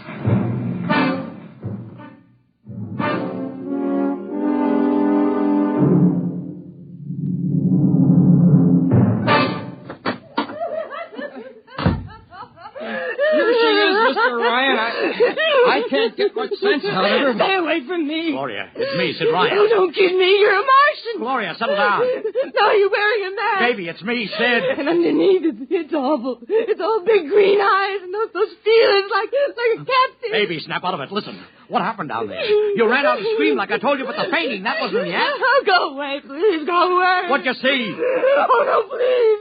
It's too awful. Please. Just one question, baby. Inside that helmet, what'd you see? You won't get anything out of her, Mr. Ryan. She needs a doctor. Okay, Oliver, I've heard enough anyway. You take care of Gloria here. Get her a drink. Where are you going? To see the commissioner. We got to stop this parade before things begin to happen.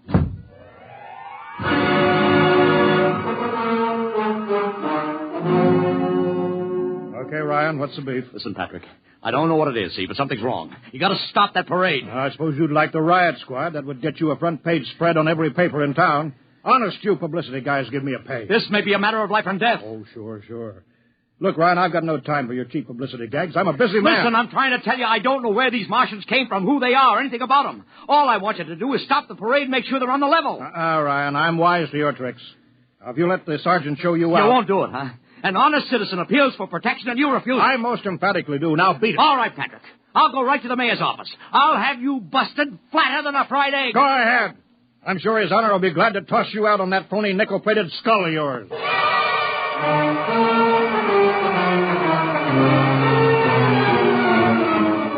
You heard me, Ryan. You cannot see the mayor. Adolf, please. This isn't a gag. I don't want publicity. All I want to do is maybe prevent something horrible from happening. In case you don't know it, wise guy, something horrible is already happening. A couple hundred little kids are in the hospital with ptomaine poisoning from that phony Martian candy you passed out. Or didn't you know? I didn't. We've got to stop that parade. Sure, you'd like nothing better than to start a panic now. Maybe a few hundred people would get trampled to death. Think of the newspaper space that would get you and your product. I won't stand for this, Adolf. You won't have to, because you're going to get out of here right now. Go on, beat it. Get out. You and your publicity stunts make me sick to my stomach.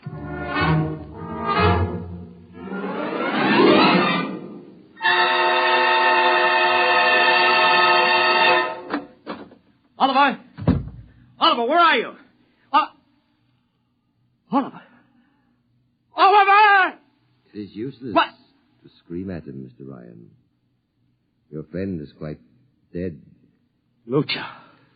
He wanted to run to the police with some story about a Martian invasion. I found it necessary to restrain him. Restrain him, you stinking murderer. Now, Mr. Ryan, collect yourself. After all our planning, it wouldn't do to have everything spoiled, now would it? Lucha, stop talking and talk fast, because when you get through, I'm going to take you apart piece by piece. What's this all about? But surely you know, Mr. Ryan. After all, you've been publicizing it for months. Listen, you... Please, do not interrupt. You see, before colonizing your planet, we Martians sent advanced scouts to study your habits, your weaknesses. We found that the people on Earth are predominantly conditioned by advertising and publicity, and so... we conceived the idea of treating our entire invasion as a vast publicity stunt. Clever, huh? After all, Mr. Ryan, who would suspect an invader who advertised his invasion in the newspaper, invited the public to his surprise attack, and spent millions publicizing his plans? Holy jumping catfish. You've done very well. Then there was no product. Ah, but there is a product. The product is... death. What are you trying to do, Lucha? We Martians are a humane people, Mr. Ryan. We do not like to destroy thousands where a few hundreds would suffice. In exactly 2 minutes, our troops will treat the world to a spectacle of death, which will bring the rest of your planet to its knees in horror. Nations will clamor to surrender. Perhaps, Mr. Lucha. But not if I can help it. You... Good. Yes, please. Operator, this is Mr. Ryan. Get me the field telephone on the reviewing stand of the Martian Day Parade. Hurry. Anyone in particular? Just hurry. Reviewing stand, Sergeant Cassidy. Get me Commissioner Patrick. Hello. Hello. You'll have to talk loud. I want Commissioner Patrick. Oh. Patrick! Wait a minute. Things are quieting down. Now, what was it you wanted? This is Ryan. I have to talk to the commissioner. It's a matter of life and death. I'm sorry, you can't talk to him now. The chief Martian is presenting the PBA check to him. The Martians are going to fire a salute. Listen, you got to stop him. What? Stop him! I'm sorry, Mr. Ryan. You idiot! The worst is going on!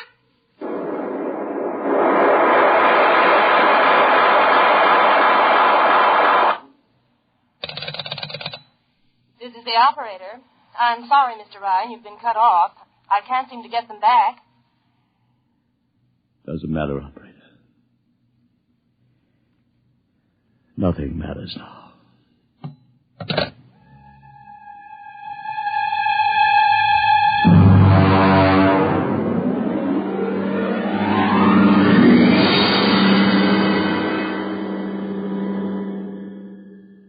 Tonight, X-1 has brought you The Parade, an original story written by George Lefferts. Featured in the cast were Joseph Curtin as Ryan, Joe DeSantis as Luchar, Alexander Scorby as Daly, Agnes Young as the woman, Ellen Deming as Gloria, John Thomas as Oliver, Arthur Anderson as Sammy, Wendell Holmes as the Commissioner, and William Keene as Sanford. Your announcer, Don Pardo. X-1 was directed by Fred Way and is a transcribed NBC Radio Network production.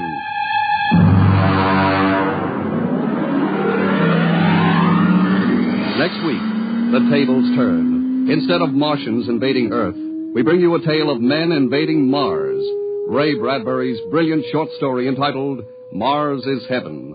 Suppose you were a member of the first rocket ship crew to land on Mars, but instead of seeing Martians, you find that you've landed in a town that looks just like home, that all your dead relatives and friends are there to greet you, so that as incredible as it may seem, you think you're really in heaven. That is, you think so, right up to the fatal moment. The moment of X minus 1. Join the Abbotts on another baffling mystery tonight over most NBC radio stations.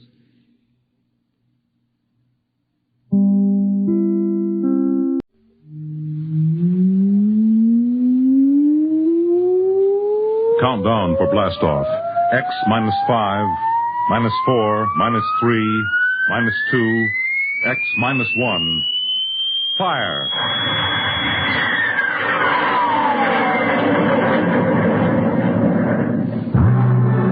From the far horizons of the unknown come transcribed tales of new dimensions in time and space. These are stories of the future, adventures in which you'll live in 1,000,000 could-be years, on 1,000 maybe worlds. The National Broadcasting Company presents X minus 1.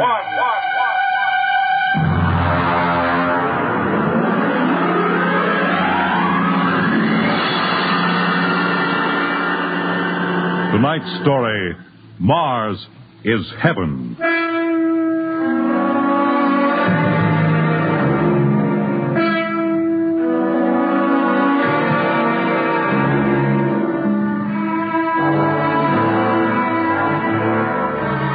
When the first space rocket lands on Mars, what will we find? Only the ruins of a dead and deserted planet? Or will there be life? Intelligent life in some strange form that we can only imagine. Will we be welcomed with open arms, or will the Martians treat us as invaders? Only one thing is certain. Someday, a giant metal ship will take off from Earth to travel through the black velocities, the silent gulfs of space, to descend at last into the darkness of the upper Martian atmospheres. And on that day, man will finally know the answers. The day we first land on Mars.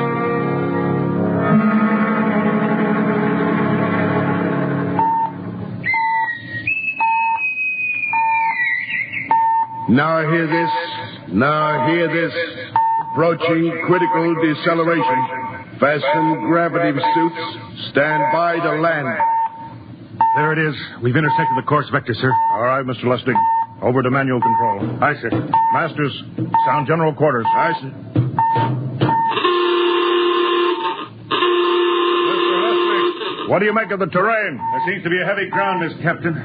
We won't be able to use the infrared lights. And we'll have to come in on radar. Isn't that a little risky, sir? Landing in the dark? I'd rather run the danger of a blind landing, Lieutenant, than come in without the cover of darkness. Remember, we don't know what kind of reception is waiting for us down there. Airspeed 500. Altitude now 4,000. Bridge to engine room. Stand by for deceleration. Fire forward tubes 1 and 3.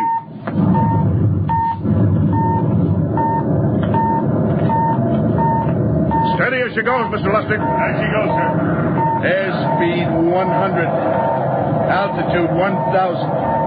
Radar indicates a level stretch dead ahead, sir. Skids down. Skids checked. Altitude 500. 4. 350. 3. Up a point now. All right. Let's set her down.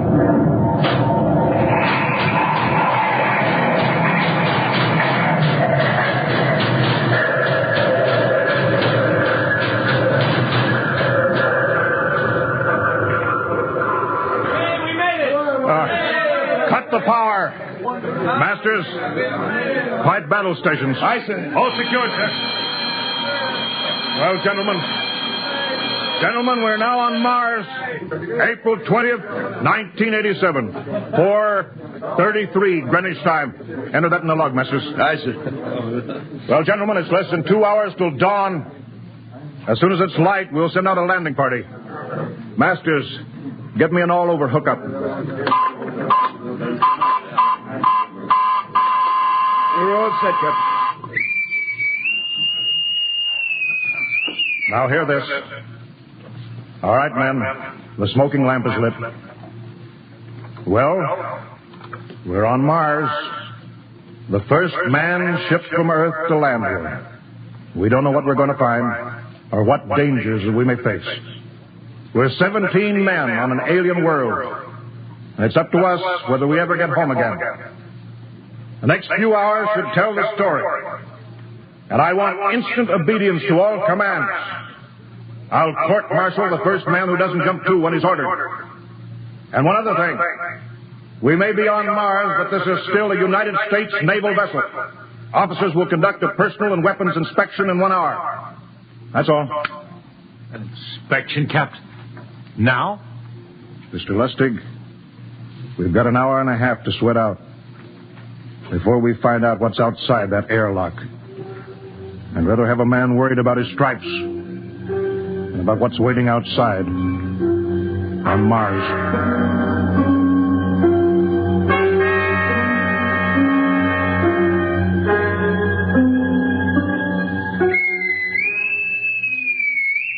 Now hear this. Landing party report to forward airlock. Captain Black, Lieutenant Hingston, Lieutenant Lustig, and Dr. Horst report immediately to forward airlock. It's now landing time -5. Well, they're paging us. You ready, Dr. Horst? Yes, Mr. Lustig. As ready as I will ever be. Come on. Let's get in the lock.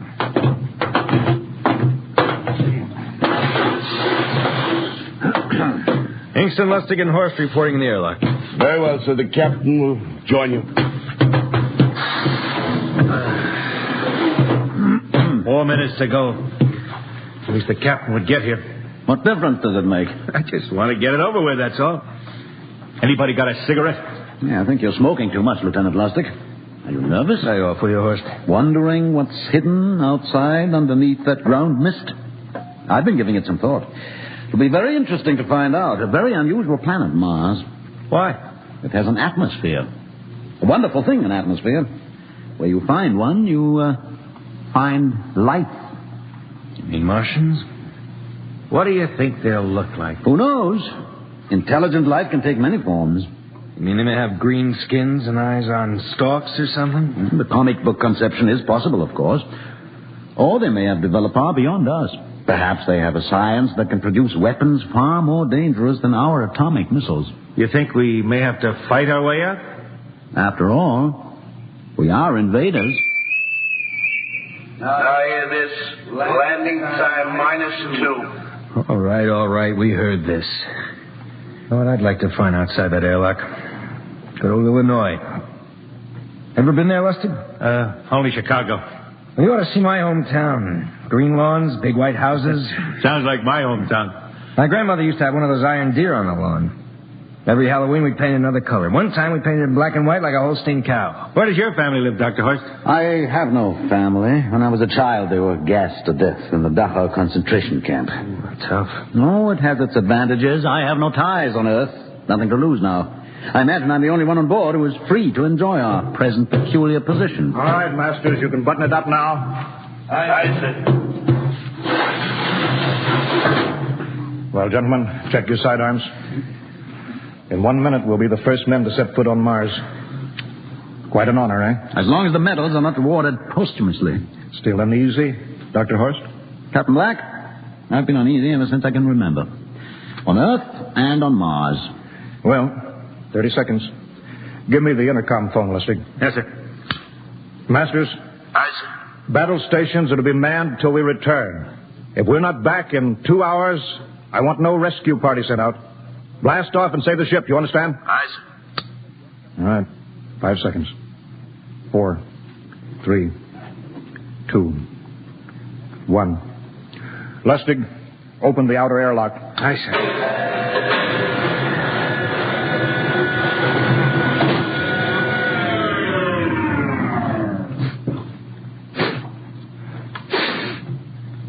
Fresh air. Let's go. All right, now, take it easy. It's too dark to move fast. Quiet, isn't it? Not even a wind. Can't see anything from this ground this time. We don't know what's out here. All right, come on. What the quiet? I could swear that sounds like a rooster. I don't hear it anymore. Very homely but unlikely sound. A rooster crowing on Mars? Hingston? Aye, sir. Set that machine gun 25 yards to the flank. We'll stay here till the ground mist lifts. Aye, sir. What do you make of the ground, Horse? Grass. Plain grass. You can see some large foliage there where the mist's thinned out. What the? Hingston, hold your fire, you fool! I hit it, Captain. What? Some kind of wild animal. I hit it. I could see the tracers, but it's still standing. Come on, Horst. Doctor, where are you? Up ahead. Admiring the wild animal. Careful, Horst. Wait for us. Don't worry, Captain. It's an iron deer. A lawn ornament. Well, that's impossible. It's hollow. Interesting, isn't it? A whitewashed Victorian iron deer sitting on a lawn in the middle of Mars. I don't understand. Look around. The mist's lifting. Hey, Captain, look there. It's a house. A regular old-fashioned house. But, sir, on Mars. Good Lord. I haven't seen carved scrolls and gingerbread like that in years. Look at that port swing. The geraniums. There. I told you it was a rooster, Captain. Give me the glasses, Lustig. I want to take a look through that front window. Well, there's an upright piano. Some sheet music on it. Lustig, it's beautiful Ohio. Yeah. Oh, it can't be, sir. Horst, do you think that civilization of two planets could be identical? I don't know. That specific variety of geraniums is only 50 years old on Earth. Is it logical that they should develop in Mars? How about that porch swing and the piano and beautiful Ohio? Why, it's impossible. Captain Black, this looks like the town I was born in. Well, it looks like my hometown, too. I thought of something, sir. It's the only solution. Maybe we're not the first ship to reach Mars from Earth. Don't be ridiculous, Lustig. Oh, how else can you explain it? Suppose some scientists got together. They invented some spaceship and planted a colony here. That's the only answer. That's impossible, Lustig. Been space travel, it couldn't be secret. Do you have any idea what ships cost, what industrial power is needed? No, there's got to be some logical reason. I think perhaps we might find out, Captain. The light just went on in that house. Kingston, cover that door with the machine gun. Aye, sir. All right, come on, Horse. We're going to ring that doorbell. There's got to be a scientific answer to all this.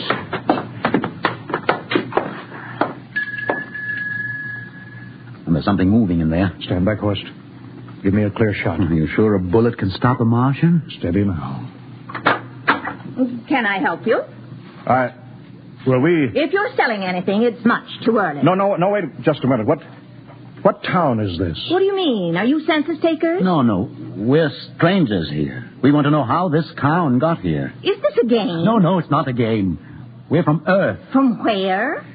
From Earth. Do you mean out of the ground? Are you sure you're feeling well? Madam, we came in a flying ship across space. We're from the third planet, Earth. This is Mars. Now do you understand? Mars. You go away now, you hear? I'll call my husband from upstairs and he'll chase you. Go on. But this is Mars, isn't it? This is Green Lake, Wisconsin, in the United States of America. Bounded on the east by the Atlantic and on the west by the Pacific. Now go away. Goodbye. Horst, do you suppose it's really possible? I've got to find out more about this. I told you I'd call my husband. Now you go away. You've got to tell me one thing first. What year is this? Year? 1928, of course. For goodness sake. You hear that, Horst? And we know it's 1987. And we know this is Mars. Horst, is it possible that we got fouled up, made some tremendous blunder, circled around, and landed back on Earth? In 1928? Well, maybe some switch in time or dimension. Could we have shifted somehow, gone backward in time? Oh, Horst, this won't hold water. It's not logical. We checked every mile. We went past the moon, out into space. We're on Mars. Lustig out at point. Hingston in the rear. Keep that gun at half load. Aye, sir. Horst, there's got to be some cold, logical solution. Captain, What? That house down the street, the white one with the green shutters. Lustig, what's the matter? I never thought of... Thank God! Lustig, come back here! He's running for that house. That crazy fool, after him quick! Lustig, stop! Come down off of that porch! Grandpa! Lustig, what the devil do you think you're doing? Albert! Grandma, Grandpa, it is you. Lustig, what is going on here? Albert, it's been so many years. How you've grown, boy. It's so good to see you. Lieutenant Lustig! Oh, Captain, Grandma, I want you to meet my friends. This is Captain Black. Captain, I want you to meet my grandfolks. Howdy. Any friend of Albert's is a friend of ours. How long have you been here, Grandma? Oh, a good many years, ever since we died. Ever since you what? Oh, yes, sir.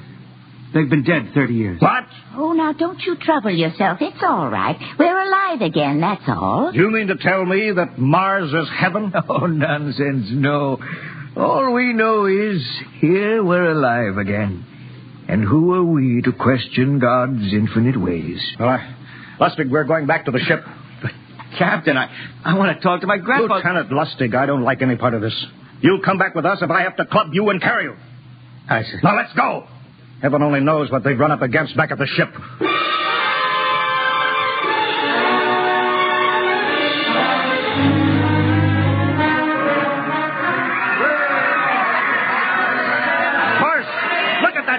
The ship. Looks like we're being welcomed with a celebration, Captain. Celebration? They've abandoned ship. Every port is open. No guard set. You master! Hiya, Captain.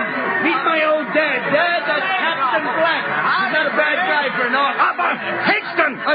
What's this? Bring that band back. Use force if you have to. Oh, excuse me, sir. There's my Uncle George. Higston! I'll be right back, Captain. Uncle George.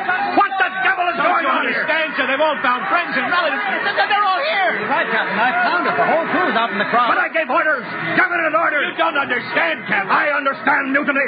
I don't care how many relatives show up. I'll have discipline. Johnny! What? Johnny, you old son of a gun! It's you. Edward. Yes. It can't be. Oh, of course it is. Johnny, Ed. you old... Ed. Dr. Horst. This is my brother, Edward. How do you do? Hello, sir. It's wonderful to see you, Edward. Look, I've got to get back to my ship. Oh, Johnny, wait. I almost forgot. Mom's waiting at home. Mom? Yeah, and Dad, too. Mom and Dad are alive? Then you're real, Ed. Well, of course. Don't I feel real? How's that, huh? Why, Ed! We've got lunch for you, Johnny. Mom's making corn fritters. Dr. Horst, haven't you found anybody? Oh, no, Captain. I have nobody. Well, then you come on home with me, right, Ed? Why, sure. Horst, you wouldn't believe it, but it's been 35 years since I had Mom's corn fritters. By George, 35 years.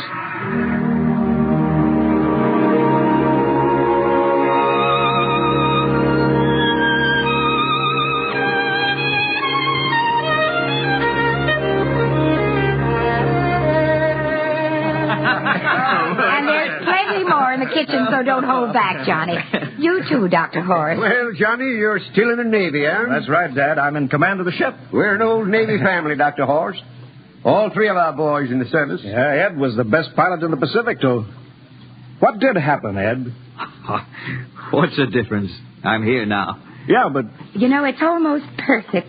All we're missing is your brother Will. Then the whole family could be together. Well, it won't be long, Mom. Will's in charge of the XR-54. Next rocket coming out to Mars. Oh. Well, little Will. When does he leave, Johnny? Well, the takeoff's scheduled for September, but it depends on what we report. Oh, yeah. There's no question about that now, huh? No. Christmas together again. That'll be something. Sure will, yes, sirree. Well, this calls for a celebration. How about a little of the old dandelion wine, eh, Johnny? Now, Father, don't you go giving Johnny too much wine. He's a big boy now, Mother. Well, sir, isn't everything just fine? Just fine.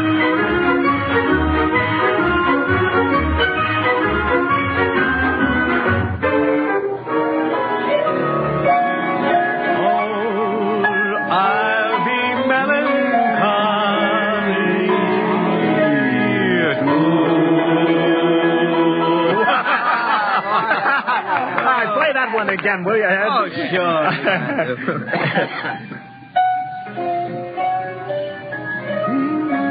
Well, Dr. Horst, what are you doing sitting over here alone? What do you think of my little family? Very nice. You know, I can't understand why you didn't find any folks here, Dr. Horst. It's just a shame everybody else is so happy. Well, I never remembered my family, Mrs. Black. All I know is they were gassed at Dachau during the Second World War. When I was liberated, I was in delirium 3 months. I cannot remember anything before then. A psychiatric phenomena. That's terrible. Isn't there anything anybody can do? I don't want to remember. I have not had a pleasant life. I prefer to be free of emotional entanglements. They interfere with a scientific approach. I'm sorry, Dr. Horst.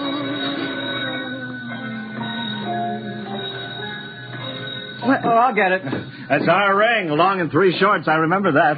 Well, maybe we'd better call it a night. You must be getting tired, Johnny. I'd better be going back to the ship. Nonsense. You stay the night. We insist. I just couldn't rest thinking of you all alone on that ship. I'll be all right. Well, good night. Oh, wait a minute, Dr. Horst. That phone message was for you. Me? Yes, that's right. A message from Anna.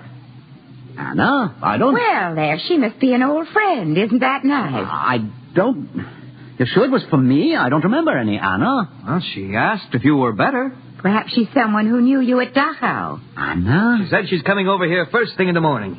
So you'll have to stay over. Yes, well, that settles it then. You stay here, Horst. You can bunk with me in my old room. Yeah, but Johnny, we thought you'd like to be with Edward. So you could talk the way you used to. Well, we can't put Dr. Horst on the daybed. I think we'd better share the room tonight.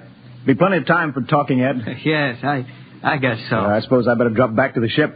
You know, Ed, security check. But why do you have to do that here? I don't know, Mom. There's no good reason, I guess. Well, suppose we skip it tonight, eh? Well, good night, everybody. Oh, it's good to have you home, Johnny. It's good to be home, Mom.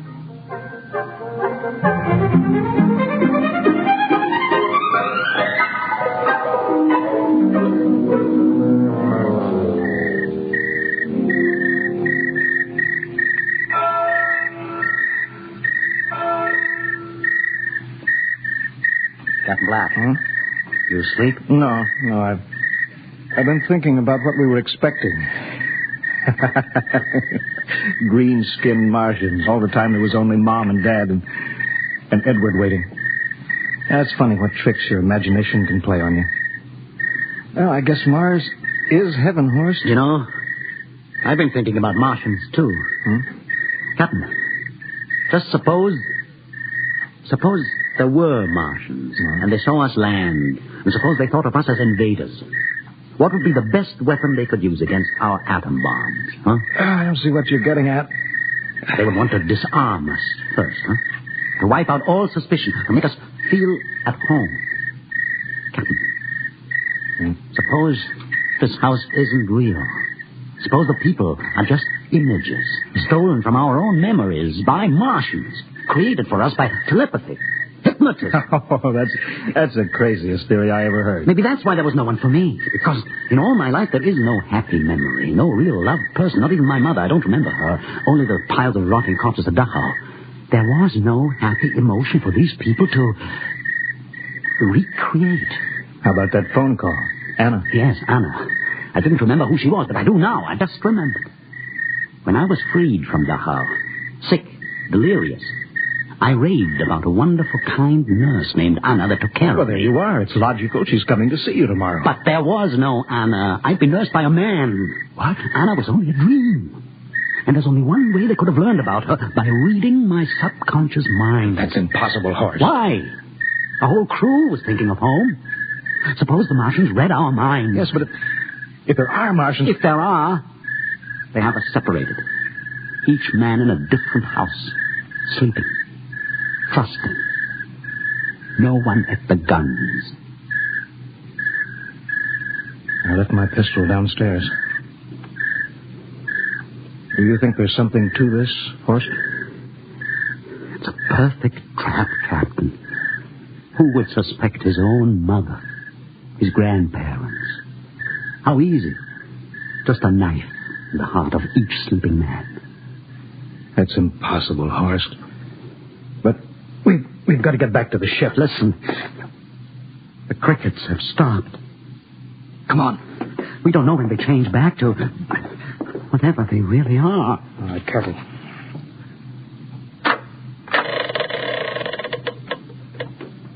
Where are you going, John? Ed, we wanted a drink of water. That's all, Ed. You're not thirsty, John. You don't want a drink. Look out! You don't want a His drink. face! It's changing! He's a Martian! Run, horse! Run! You can't get away, John. This way, horse! Horse, where are you?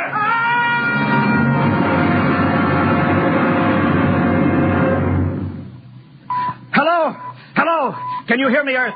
This is Captain John Black, the XR-53 calling from Mars. I've locked myself in the ship, but they've crippled it.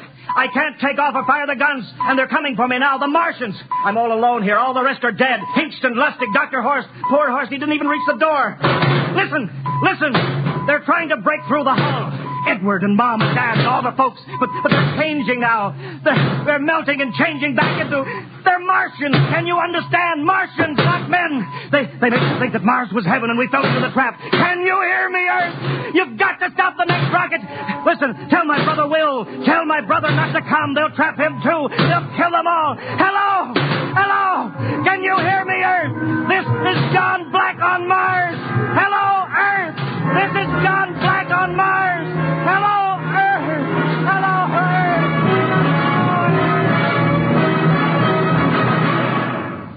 Tonight, X-1 has brought you the science fiction classic, Mars is Heaven, written by Ray Bradbury and adapted for radio by Ernest Kenoy. Featured in the cast were Wendell Holmes as Captain Black and Peter Capell as Dr. Horst, with Bill Zuckert as Masters, Bill Lipton as Hingston, Margaret Berlin as the old lady, Bill Griffiths as Edward, Ken Williams as Lustig, Ethel Everett as Mom, and Edwin Jerome as Dad. Your announcer, Fred Collins. X-1 was directed by Fred Wayne as a transcribed NBC Radio Network production.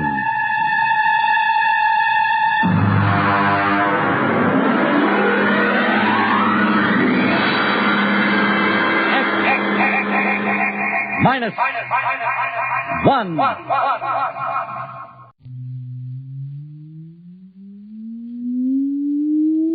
Countdown for blastoff.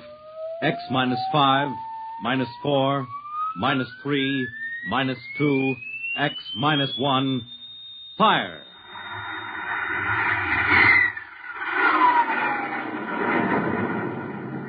From the far horizons of the unknown come transcribed tales of new dimensions in time and space.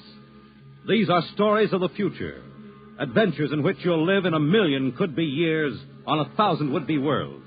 The National Broadcasting Company presents X minus one.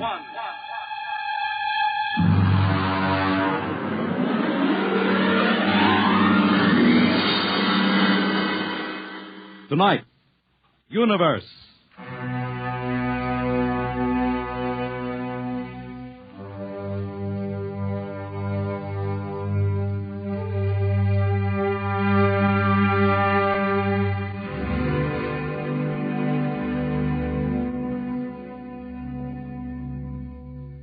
We are just beginning to discover how boundless our universe really is.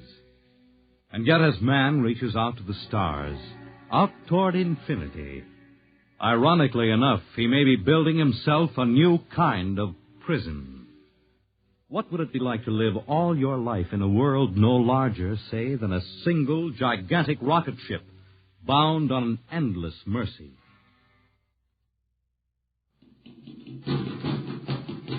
Hugh, look out! You all right? Yes.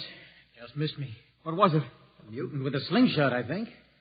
Must have dashed down that passageway. Want to go after it? Oh, we'd never catch it, Alan. Probably 12 decks above us by now. I didn't think they ever came down this far. Trolls usually get them before they reach this level. Well, they get more daring each generation. This one looked like a female. Male or female, it might have killed us. I told you this trip was pure foolishness, climbing 24-deck levels to hear a crazy old man rave. All right, Alan, we're almost there now. Let me see, compartment X, 15, level 24. This is the place. This area smells as if it hadn't been visited by a sanitation crew for generations. This part Part of the ship is almost deserted. Yes? Is this the compartment of John the Witness? Who are you? My name is Hugh Hoyland, cadet from Scientist Barracks. This is my friend Alan Mahoney. What do you want of John the Witness? Well, only to talk. Are you a believer in Jordan? Naturally. I have heard that there are those among the younger scientists who doubt the word of Jordan. To doubt is death. We're not heretics. Ah, enter.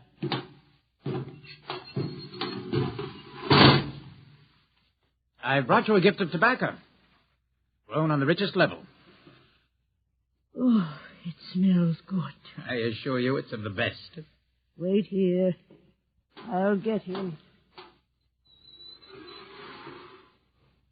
What a rat's nest. Well, what the devil do you think he can tell you? Alan, I'm not sure.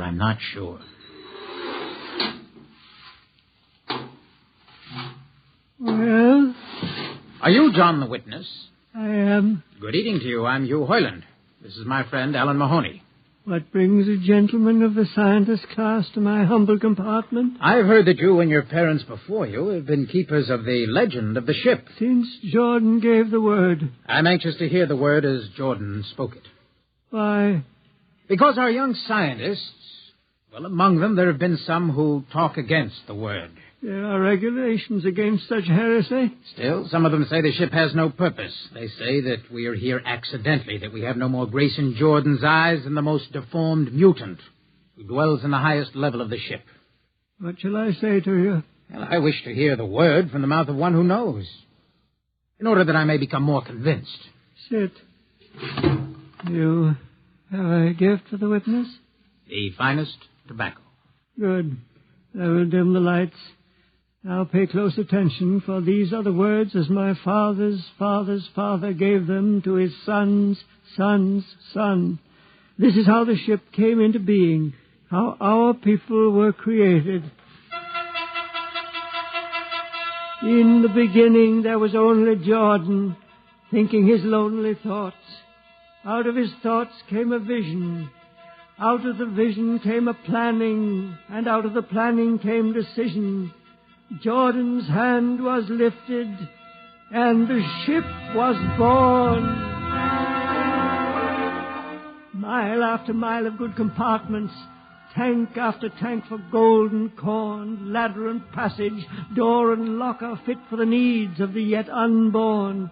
He looked on his work and found it pleasing, meet for a race that was yet to be. He thought of man, and man came into being. Then Jordan checked his thoughts and searched for a key.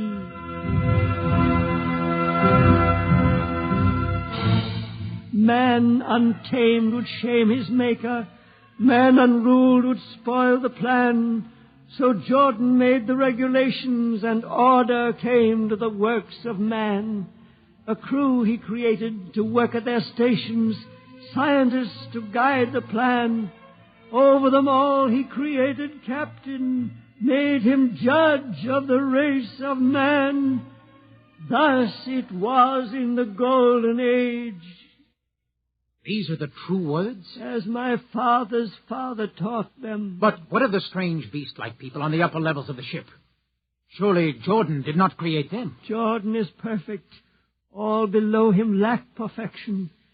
You have heard of the legend of Huff? I have heard that he mutinied against Jordan. Darkness swallowed the ways of virtue. Sin prevailed upon the ship. And before wisdom prevailed in the bodies of Huff and his followers were fed into the converter, some of the rebels escaped and lived to father the mutants. They are tainted with the sins of their fathers. Witness, one more question. Speak. What is the ship? The ship is a great sphere, 25 kilometers wide and 100 levels deep. I know that, but the upper levels. Regulations forbid us to venture into the upper levels, but it is said that beyond the levels of the mutants lies the forbidden place where Jordan's spirit prevails. So I've heard, yet something troubles me. Something which prompted my coming here. Yes, my son. What lies beyond the ship? What? What lies beyond the ship? This is heresy. Answer me. I will not permit such talk. The ship is complete. The ship is universal. The ship is everywhere. The ship is endless. Your mutterings are those of a frightened old man. They answer nothing. You question the words. I think you lie. Hear me, Mr. Hoyland. For what you have already said, I can have your body fed into the converter. Your soul launched on the endless trip. You threaten me. Hugh, for Jordan's sake. Do you think I fear this dried fig of a man? Hugh! Sir, my friend is impetuous. He does not understand. I might be persuaded to forget a substantial gift. Why, you pig. Hugh! Alan, come on. The sight of this so-called holy man offends me. No, you shall not leave. Don't try to frighten me with that gun, old man. Remain where you are, heretic. I warn you, put down that gun. No, closer. Drop it. No, very well, then. Death to the heretic. Alan, get him. Alan. He's not breathing. Is he dead? I don't know. Come on, Hugh. We've got to get out of here. Right. Nowhere. We can't go back. They'd feed us into the converter before we could even... What's that? An alarm. That old woman must have turned it in. Come on, Alan. The patrol will be here in no time. Where can we go? Yes, where? The upper levels. No, the mutants. We'll have to take our chances. Come on, Alan. Let's go. Listen, that's a patrol. Come on, we've got to climb. There's a hatchway down the corridor. Right, quickly. Oh, are we fire? Alan, up ladder. Up. Come on, Alan.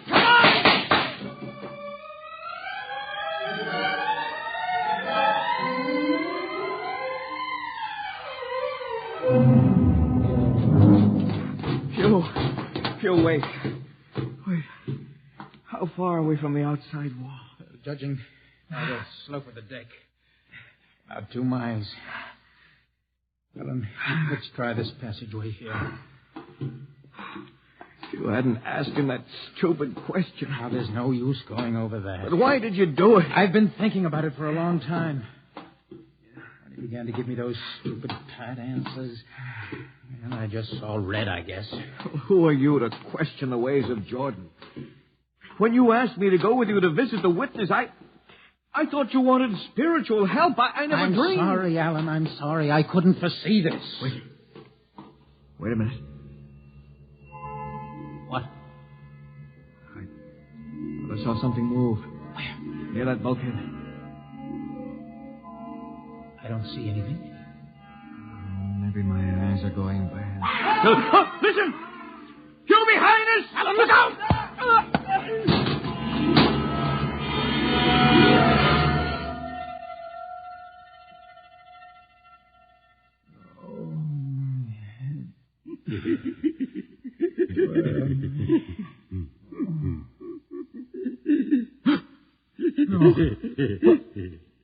What are you? Away that knife. Keep away from me, you. Don't kill him. Not yet. Who are you? You must forgive my friend Bobo. Like so many of my people, he's rather impetuous. We're members of the so-called super race, I think. Who are you? What place is this? As you can guess, from my leg. I'm a mutant. Mutant? Where is Alan? Your friend is dead. Dead? I was not able to restrain my people in time to save him. Why don't you destroy me and get it over with? We do not kill for pleasure, Mr. Hoyland. Only when necessary. You know my name? I read your identification tag. Who are you? Mutants can't read. My name is Gregory. Gregory? I'm a leader of my people. You see, although we are unfortunate in our heredity, Mr. Hoyland, many of us are quite intelligent. And why do you live like animals? We'd rather live like free animals than like regimented slaves, as you do. I've heard you practice cannibalism. Undoubtedly, you hear many things about us. You turn your head. Why? That monster. I've never seen a creature like him. Bobo is an unfortunate. He was born without the power of speech. How can you tolerate such a monstrosity? We've learned to live with difference. If we began to destroy our imperfects as you do on the lower levels, there would soon be no one left. It violates the regulations. The word of Jordan. You know, Mr. Hoyland, your people are really quite primitive and barbaric. You dare say that to me? I dare say a good deal more. Let us go to my compartment and speak further. I'm always interested in information on the lower levels. I'll give you no information. Bobo, Mr. Hoyland, in my cabin, please. No! I advise you to go quietly, Mr. Hoyland. Bobo has a hatred of superior beings, which is unfortunate, but quite understandable. Proceed.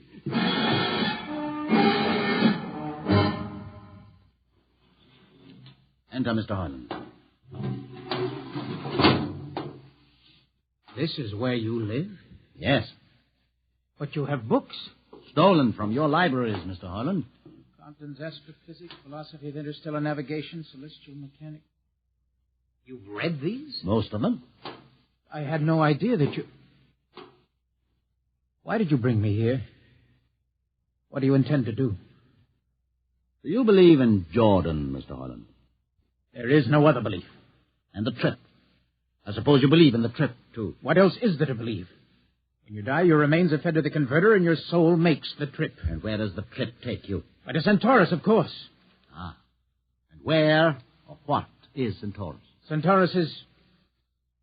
Mind you, I'm just telling you the orthodox answer. Centaurus is where you arrive when you've made the trip.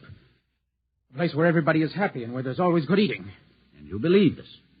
Well, the peasants believe it literally, but many of the younger scientists, like myself, know it is figurative and symbolic. Why do you ask? Did it ever occur to you, Mr. Hoyland, that the trip is exactly what your peasants believe it is? What? And that the ship and all the crew were actually going somewhere, moving? The ship can't go anywhere. It already is everywhere. Imagine a place bigger than the ship. Much bigger? With the ship inside it, moving inside it. There can't be any place bigger than the ship. There just wouldn't be any place for it to be. Oh, for heaven's sake, listen. You know the lowest level? Of course. If you started digging a hole in the lowest level, where would that hole go? It's forbidden to think such thoughts. Where would it go? I can't think about it. Bobo, we're going to take Mr. Hoyland to the place. No.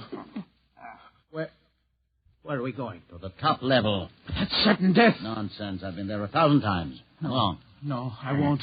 I won't. You can't make me. I think we can. Please.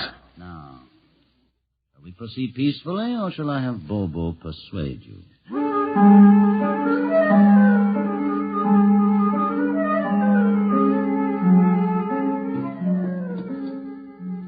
Open the door, Bobo. Inside.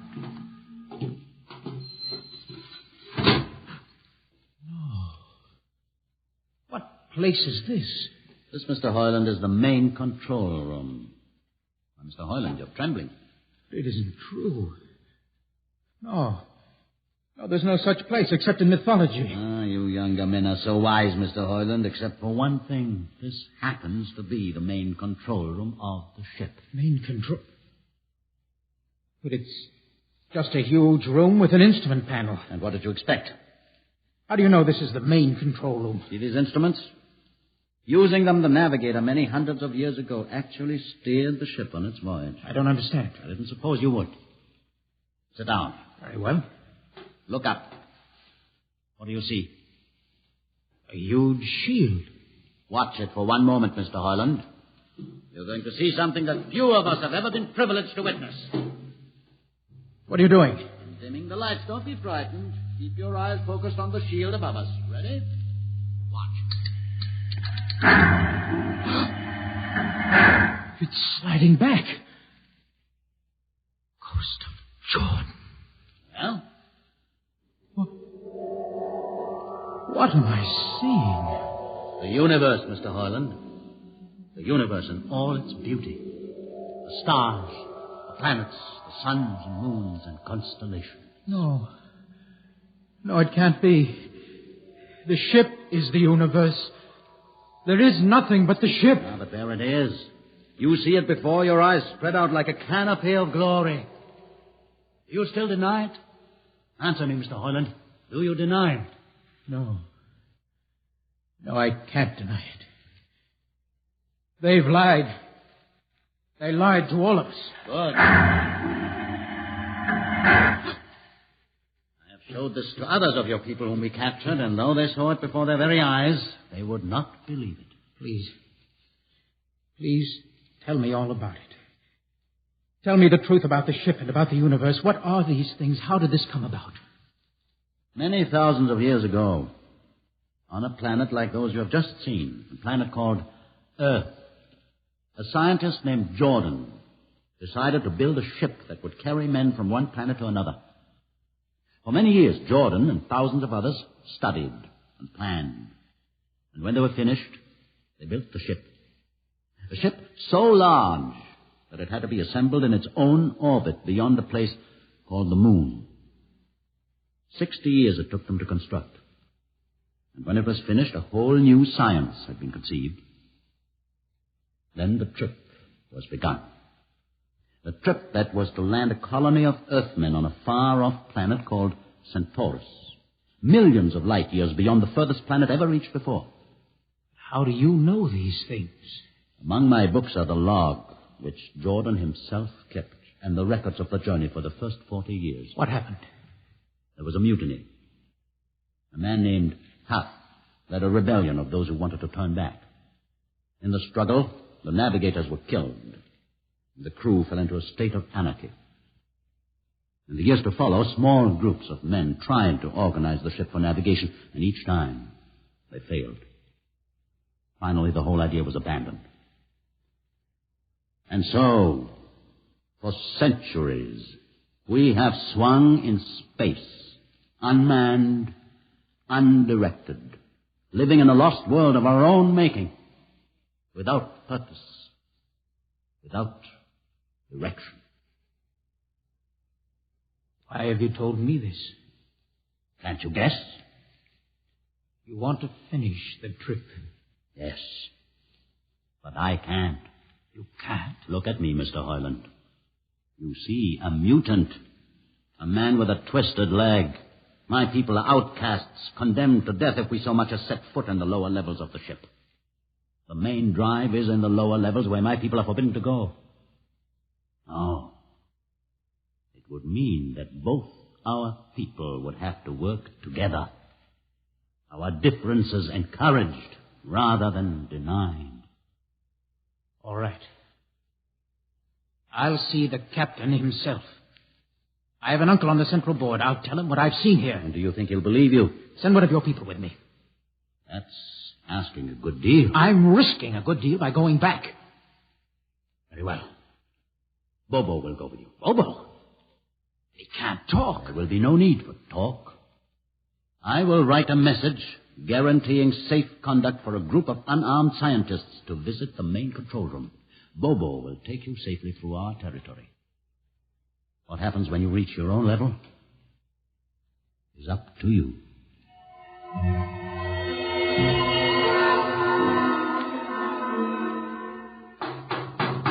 One moment. Yes, what? You? Quick, Uncle. Let us in. But this mutant. He's harmless. Please, Uncle, please. Now, what is this? You're wanted for... I know all about that. Uncle, listen. I must see the captain. The captain? Are you mad? Uncle, you're a council member. You can get me to see him. He'll kill you. You're wanted for heresy. I don't care. I must speak with the captain. Now, Uncle, you're close to him. You can arrange it. I don't understand. Listen to me. The ship is moving. I can prove it. Do you understand? There is a purpose in the ship. I don't understand what you're babbling about. Now, never mind. Just talk to the captain. Tell him I have information of tremendous importance. Tell him I've arranged a truce with the mutants. Truce? Here. Show him this paper. Signed by their leader. Do it, Uncle, for my sake. I don't know what... Uncle, please, if I'm to die, let this be my last request to you. Very well. I'll speak to the captain.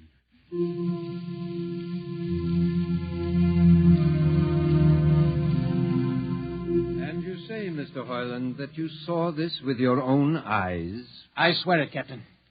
I swear it on the word of Jordan.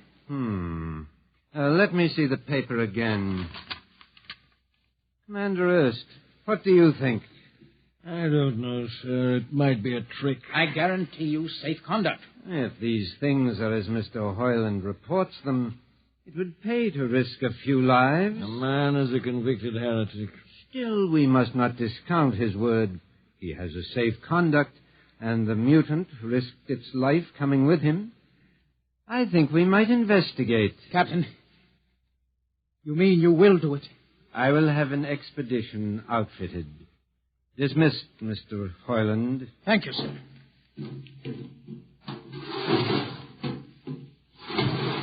Captain. Commander Erst, sir.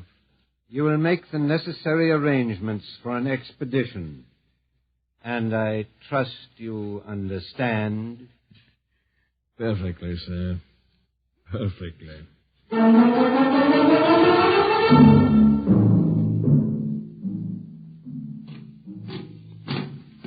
Lieutenant. Mr. Harlan? Well, you better halt your men here. This is the spot. Patrol! Hup! Well, I see no welcoming party of mutants. There'll be none. Their leader will meet you inside the main control room. You don't say. Just where is this main control room? Beyond that door. I see. All right, men. Ready up. Lieutenant, why do you ready arms? In case of ambush.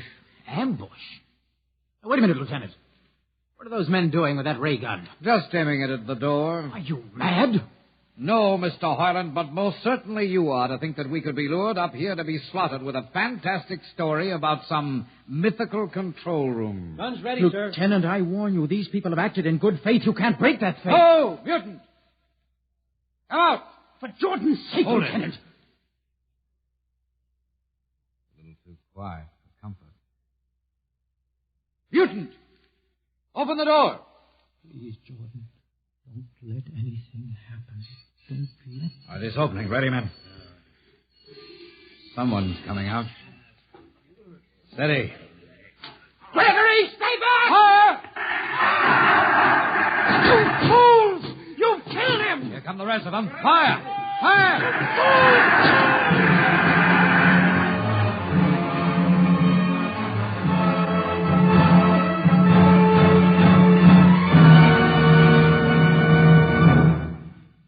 That should teach them a lesson they won't forget. All right, men, inside the room. Come on, Harlan. You're under arrest as a conspirator in this ambush. Ambush, you fool. You blind, stupid fool. All right, that'll be enough. You've been inside this place before? Yes. What's this machinery? These are the controls he would have used to steer the ship. Gone out of his mind, Lieutenant. Steer the ship? Who? The leader, the one you killed. This ugly mutant? This ugly mutant happened to be a man of true genius. Why, you're mad. Am I? Lieutenant, this man had a vision which would have saved you, but you chose to kill him because you couldn't stand the sight of his difference from you. Shut up, Highland. Don't listen to him, man. You can't shut your eyes, and you can't shut your minds, and you can't shut your ears to this. Rope's moving back. Yes, look. Let the vision of this confound your ignorance and blind your eyes. This is the heritage of stars and open skies, for which men have yearned for centuries. Try to destroy this, and you will only destroy yourselves. That is the heritage. But I say to you that you can't keep this from our people. They will seek it out. The ship will be manned, and the ship will be steered, and there will be freedom, purpose, and respect for ourselves. This is your heritage. Look upon the universe. Kill him.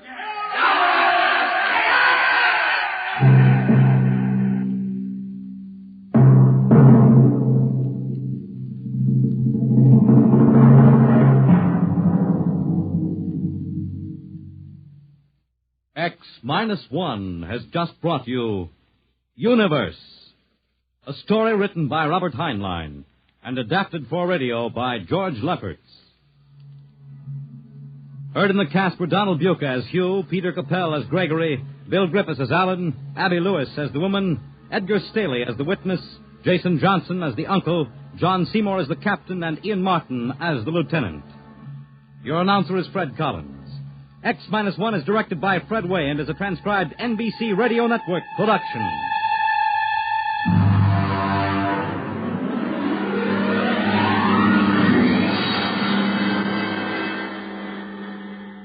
And now, next week we have a strange story to tell. A sweet, blood-curdling little story that is really only 2 sentences long. The last man on Earth sat alone in a room, And then there was a knock on the door. What knocked on that door? You'll find out next week on X minus one.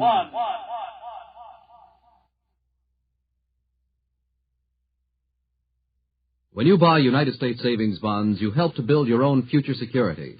Here's an opportunity to save systematically for long-range personal objectives. So invest in United States savings bonds.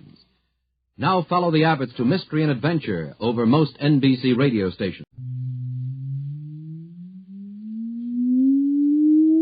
Countdown for blastoff. X minus 5, minus 4, minus 3, minus 2, X minus 1. Fire!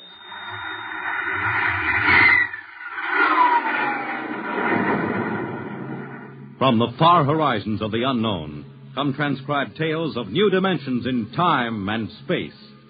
These are stories of the future, adventures in which you'll live in 1,000,000 could-be years on 1,000 would-be worlds. The National Broadcasting Company presents X minus 1.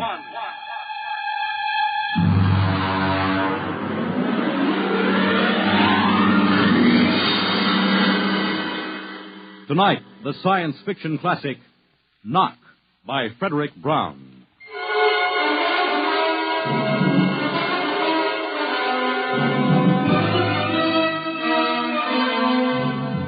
Tonight we have a strange story to tell.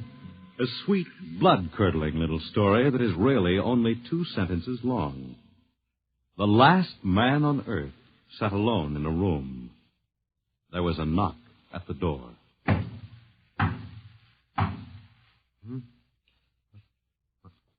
What's that?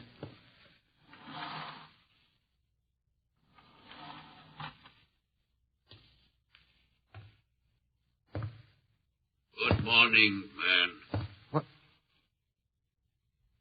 Who are you? You have regained consciousness. Who are you? I am Zan. I'm still asleep, I must be. You are not asleep. Maybe if I close my eyes, it'll go away. I will not go away, man. No. I guess I'm awake. What are you? I am a Zan. What's that? A Zan is intelligent life. Look, I don't... What happened? Where are you from? From Planet 7 in the 3rd galaxy in the 4th quadrant. Where? It is not necessary to repeat information which is correct in the original statement. Planet 7, but... You mean I'm not on Earth? You are still on your planet. Then what are you doing here? The Zans have annexed your world. You mean you've conquered Earth? Yes, that is correct. We will now prepare your planet for habitation by the Zan. How about the people? What about the population of the world? You are the population of the world. Hmm? Now, wait a minute. I can't... I don't understand what's happened. The Zan have landed on your planet. We have removed the lower life forms to prepare for colonization by the Zan. When did all this happen? 2 days ago. You have been unconscious until now. You really mean I'm the last man on Earth? That is correct. Identify yourself now. What? Kindly provide data as to your position in the elementary social order of your planet. Oh. I'm Walter Phelan, Associate Professor of Anthropology at Nathan University. How do you speak English? We have deciphered your written and recorded records. It is not difficult to reconstruct your language. It is a primary type of auditory communication. Oh. Is there anything you want to complete your natural habitat? You mean I'm a prisoner? That is correct. What will you want further in your room? Do I have to stay here? Yes. The rest of my life? Forever. You better bring me my books. That will be done. That's rather considerate of you. You know, I've got to call you something. Do you mind if I call you George? It is immaterial. I will be back, Associate Professor of Anthropology. Oh, that's all right, George. Just call me Walter. Very well, Walter. I will be back with your books. All right, George. I'll be seeing you around. You will not be around, Walter. You will be here.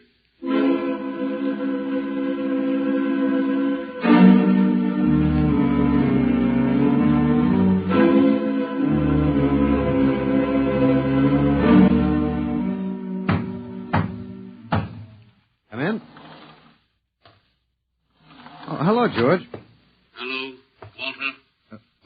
Wait a minute, you're not George. You're different somehow. It makes no difference. The Zan are many, and they are one. Then I'll call you George, too. I'll call you old George. What can I do for you? Point 1. You will please henceforth sit with your chair facing the other way.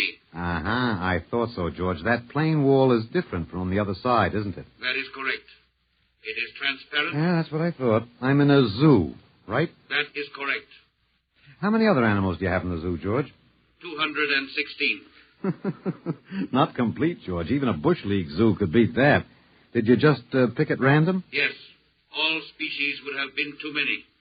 Male and female, each of 108 kinds. Male and female, huh? Of all the animals? There is a female of your species among the collection. Anyone I know? Well, never mind. It doesn't matter anyway. Well, what do you feed us all, eh? For carnivorous species, we make synthetics. The flora was not hurt by the vibrations which destroyed animal life. Oh, nice for the flora. Well, George, you started out with point 1. I deduce there is a point 2 kicking around somewhere. What is it? Something we do not understand. Oh? 2 of the other animals sleep and do not wake. They are cold. Don't worry, George. It happens in the best regulated zoos. What is wrong with them, Walter? Nothing much. They're just dead.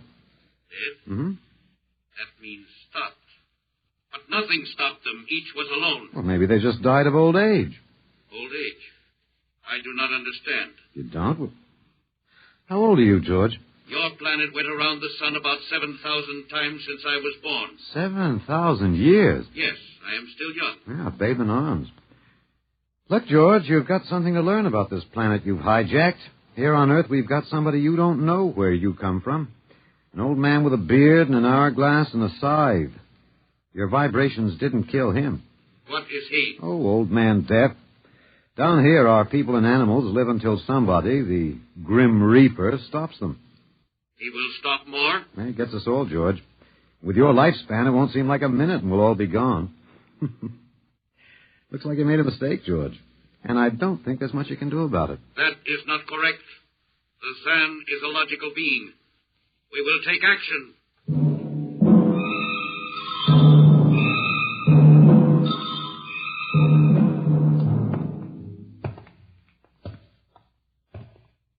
Oh, George, where are you taking me? We will be there shortly. We will bring your books and your chair. You mean my lease is up? I do not understand. It's moving day? That is correct. We are here now. You will live here now, Walter. It is a larger room. Well, be it ever so humble, there's no place like home. Go inside. Oh, be careful with those books, George. Don't lose my... Oh, excuse me. Who are you? What are you doing here? I guess George didn't explain. George tries to be polite, but he hasn't quite caught on yet. I'm Walter Phelan. My name is Grace Evans, Mr. Phelan. What's all this about? Why did they bring me here? I think I know why, but let's go back a bit. Do you know just what has happened otherwise? No, not exactly. Well, I've been talking to George. George?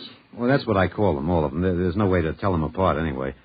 There aren't many of them here yet. They come from outside the solar system, sort of an advanced scouting party. I saw their spaceship. It's as big as a mountain. Yeah, they're moving in on us. They cleaned off the Earth with some kind of vibration. It destroys all sorts of animal life.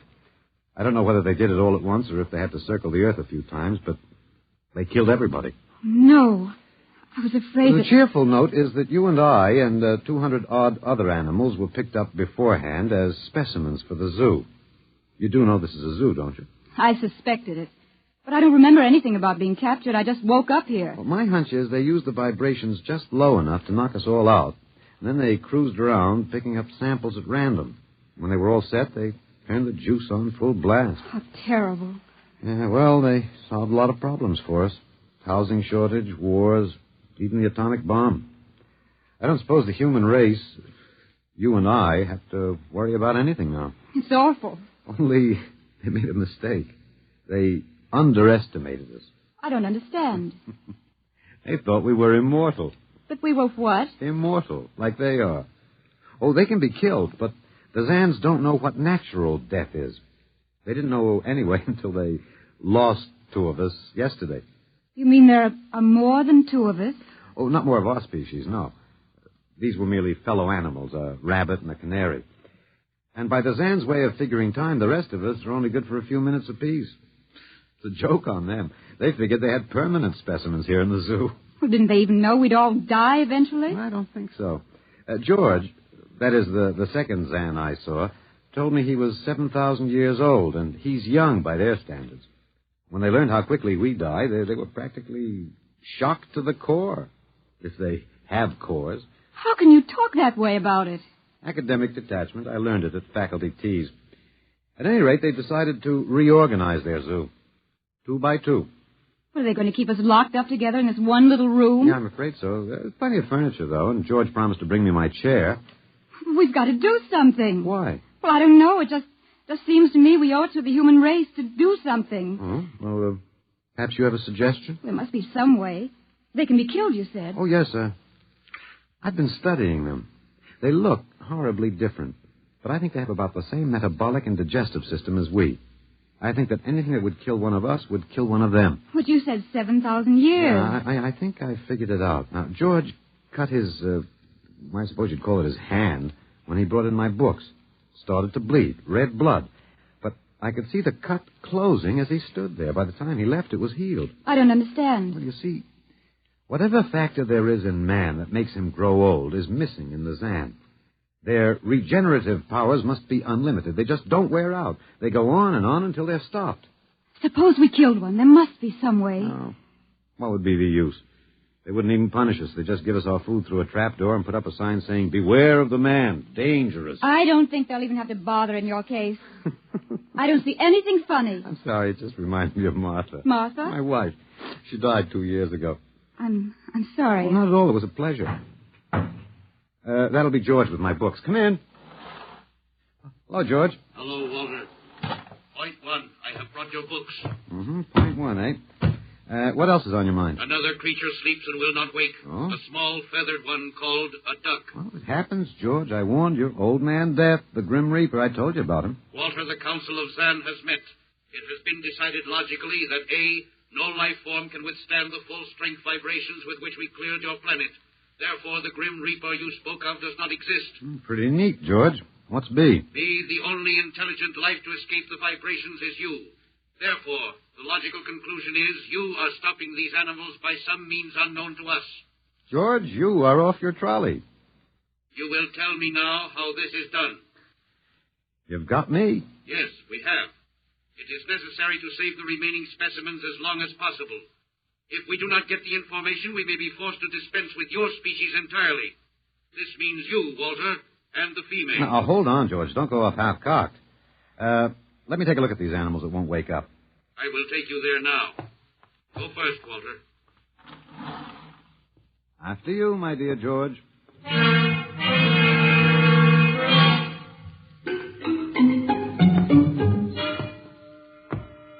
This is the weasel.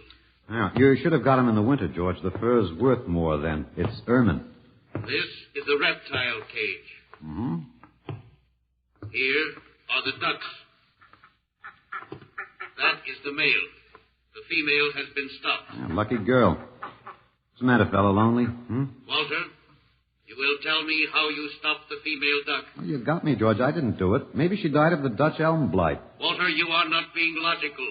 We have concluded you are stopping these animals. Tell us now how it is done. I've told you, George. I haven't the foggiest notion. Very well. We will have to take further action. Oh, what are you going to do, George? We will go back now to your room.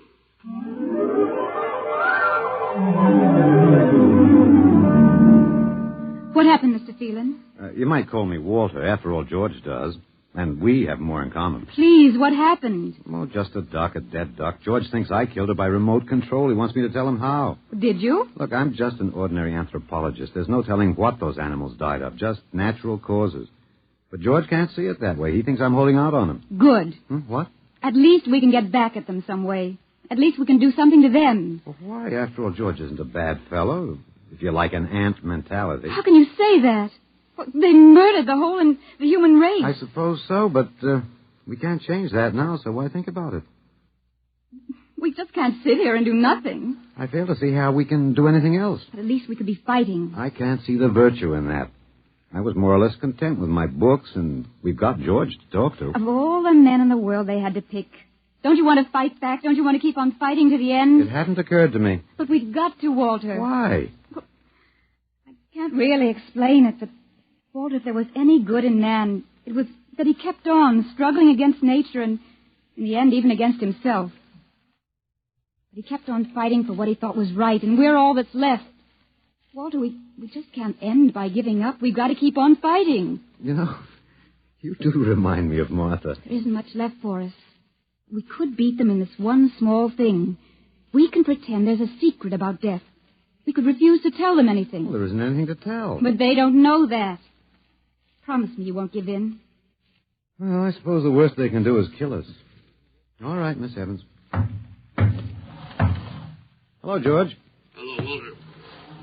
Now you will tell us how these animals are stopped. George, this may come as a shock to you, but I've decided not to tell you. Why? Oh, a romantic attachment to lost causes. My grandfather was a Confederate officer. Walter, you are not being logical. Neither was my grandfather. He charged a Yankee battery with 1 round of ammunition and a corncob pipe. You are not logical, but that is expected in lower life forms. You will come with me now, Walter. Where are you taking him? To the second level. Go now, Walter. You won't tell them. I can't guarantee anything, but as of now, I don't intend to. We've got to fight, Walter. Remember that. We've got to go out fighting. Yes. Yes, I think you're right. Go now, Walter. Goodbye. It's been a pleasure, Miss Evans. I am waiting. Go now, Walter. After you, my dear George.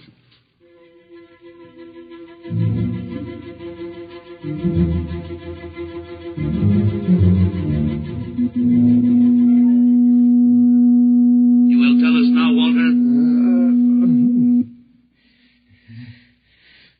That was the first level of vibration. There are many more. However, we have calculated that none of them exceed your threshold of unconsciousness. Oh, very clever, George. Of course. You will tell us now, how do you stop these animals? You will tell us now? As of now, no. However, I'm not very brave, if that encourages you, George. You are not being logical, Walter. You're telling me. We will now use vibration level 2.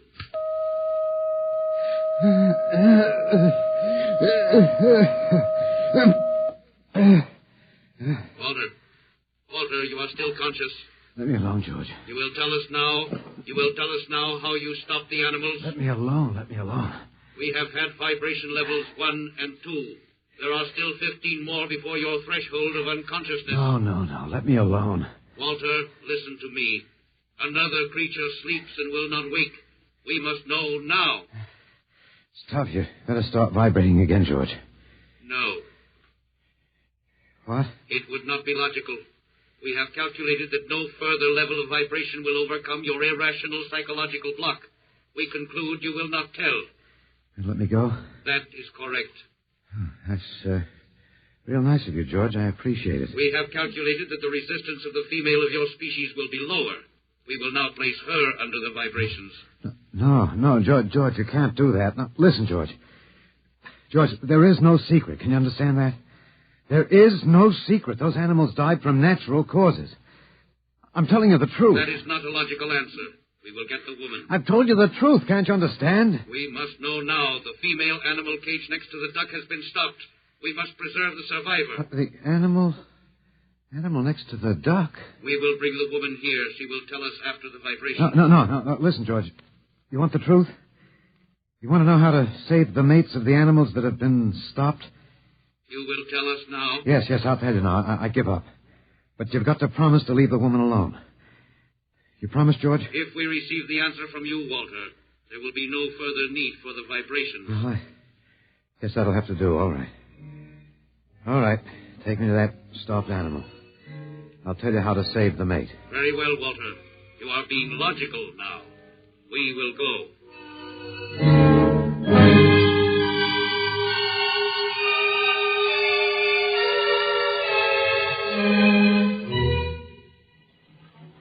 Walter, are you all right?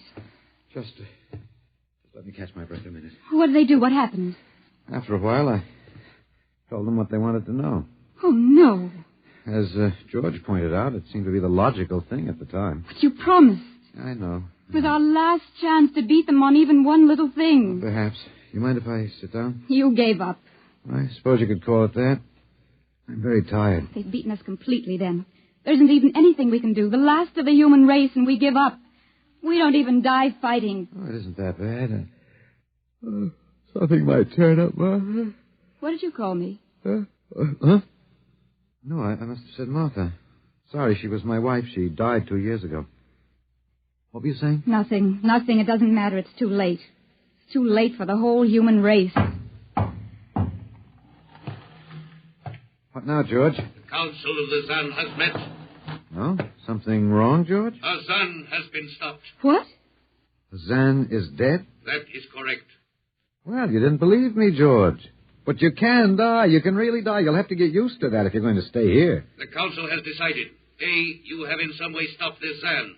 B, you and the woman must be eliminated. Walter. No, you've got it wrong, George. The Council has decided. This time you will have the full vibration. This time? Walter, what did they do to you? Oh, they have a rather effective third degree. They tortured you, Walter? Yes. And I thought... Oh, Walter, it was all my fault. I wouldn't even have tried without you.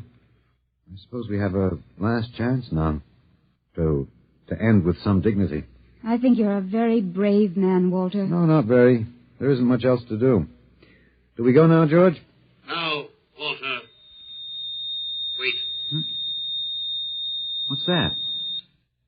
I have been told another Zan has died. Now, will you believe me? The Council of the Zan meets now. 2 gone already, and you were with me, George. You know I didn't kill this one. What stopped him then? I told you, it's old man Death. You came to the wrong planet, George. Your immortality doesn't go down here.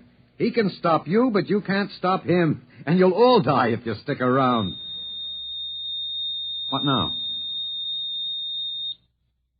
The Council has decided. This is a place of death. We will leave your planet. Leave? You mean you're giving up? It is not safe for the Zan. Oh, Walter, they're leaving. They're really going. Go on then, George. And don't hurry back. It would not be logical to do so. We are leaving the Earth now. Goodbye, Walter. Goodbye, George.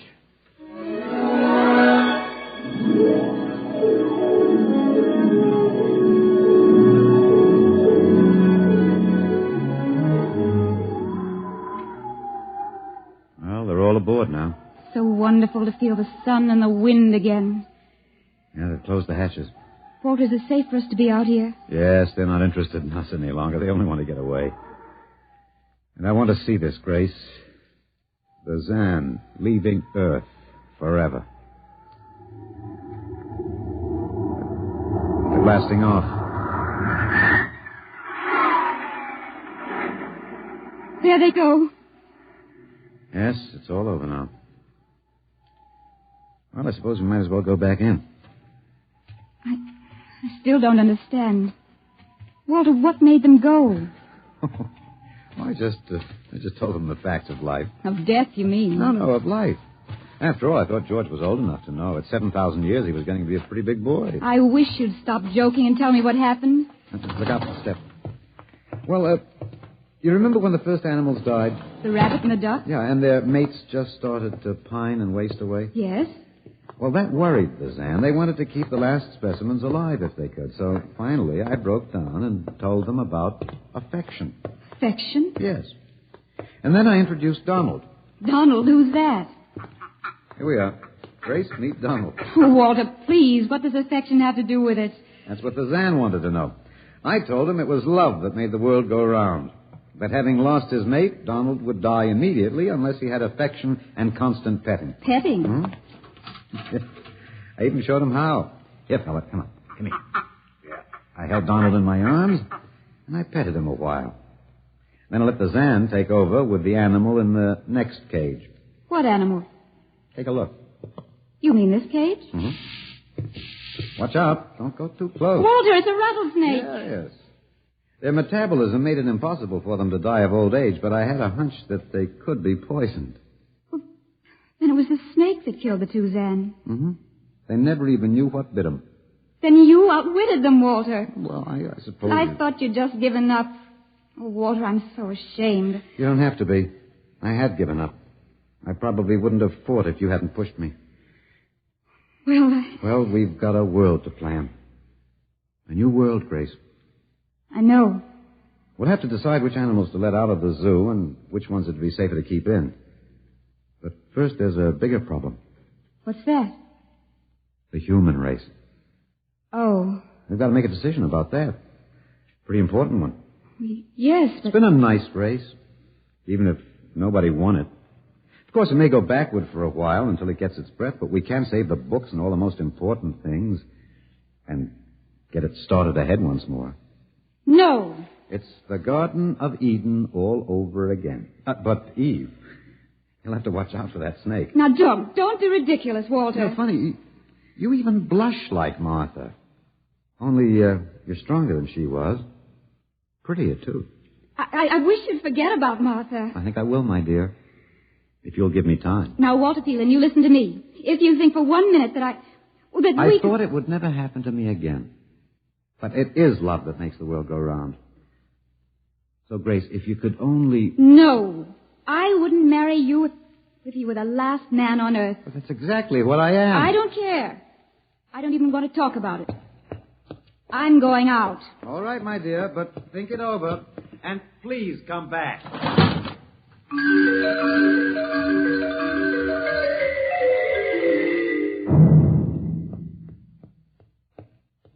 You see, I told you. It wasn't really so horrible, our story. Remember how it goes? The last man on earth sat alone in a room. And then there was a knock on the door. Come in. Come in, Grace, my dear.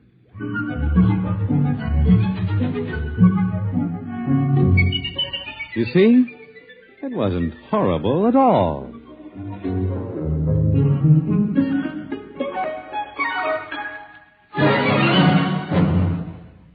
In just a moment, a word about next week's adventure. Tonight, by transcription, X-1 has brought you Knock by Frederick Brown, adapted for radio by Ernest Kinoy. Featured in the cast were Alex Scorby as Walter, Laurie March as Grace, and Louis Van Rooten as the Zan. X-1 was directed by Fred Way and is an NBC Radio Network production.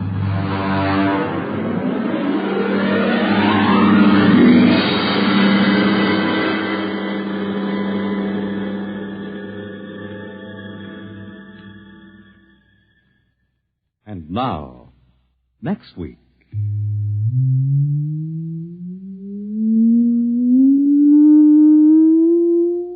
A strange and chilling story from the Bureau of Missing Persons.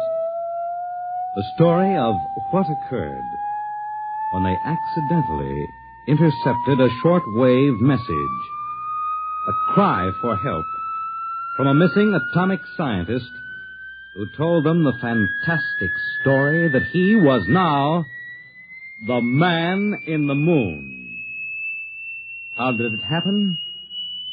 You'll hear next week at X minus 1.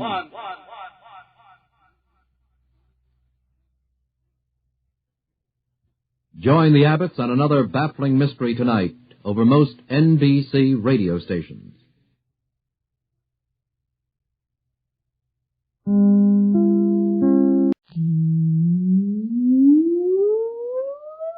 Countdown for blastoff. X minus 5, minus 4, minus 3, minus 2, X minus 1, fire.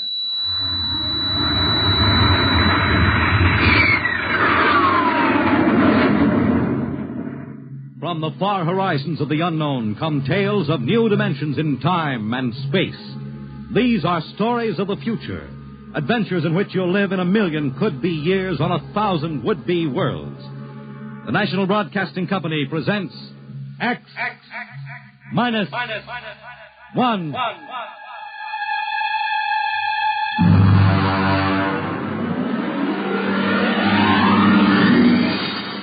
Tonight's story, The Man in the Moon.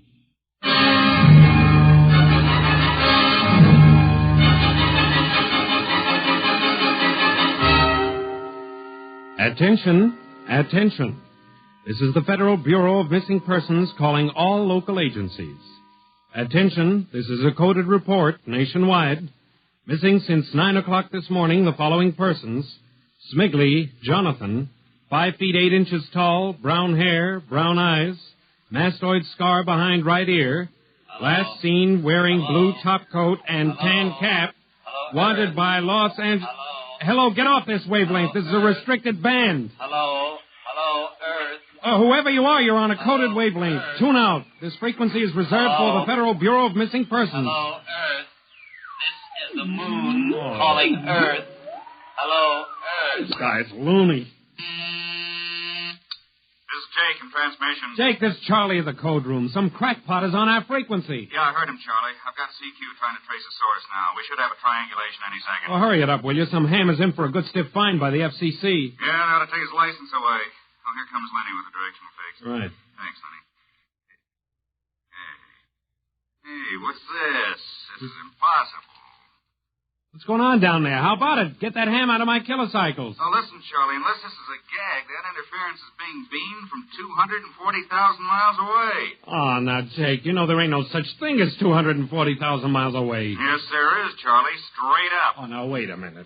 Charlie, that signal is coming from the moon. Are you nuts? Well, somebody might be bouncing it like a radar signal. Radar on this frequency? Where'd you study basic radio? Now, listen, Flathead, you asked for a fix. I gave the best fix our instruments can find. Take it or leave it. Somebody on the moon is calling the Bureau of Missing Persons.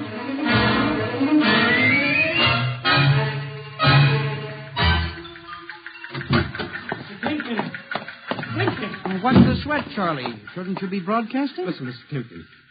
You know I'm a sober citizen, right? Mm-hmm. Never once have I broadcast with the smell of alcohol on my breath, right? Right. In all your 12 years here at the Bureau, did I once ever... What's the matter, Charlie? We're picking up a message on our wavelength. Did you report to the FCC? I ain't got the nerve. Well, what's wrong?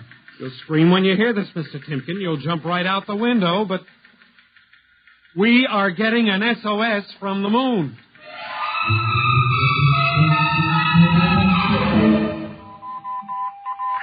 Well, that's it. He started on voice and switched to Morse. The way the signal repeats sounds like a phonograph record or automatic sender of some sort. Well, what's it say? Let's see here. Can you read me? Help. Otterburn. Will contact when moon is in phase. Let's have that again. Can you read me? Help. Otterburn. Will contact when moon is in phase. Otterburn. That sounds like a name, huh? Otterburn. Wait a minute. Something registered? Cornelius Otterburn. Holy jumping, hold it back. Hey, where are you going? Talk to the chief. Hey, wait a minute. What are you going to tell him? We just got a CQ from the man in the moon? That's exactly what I am going to tell him, Charlie. Oh, this is just too much for me.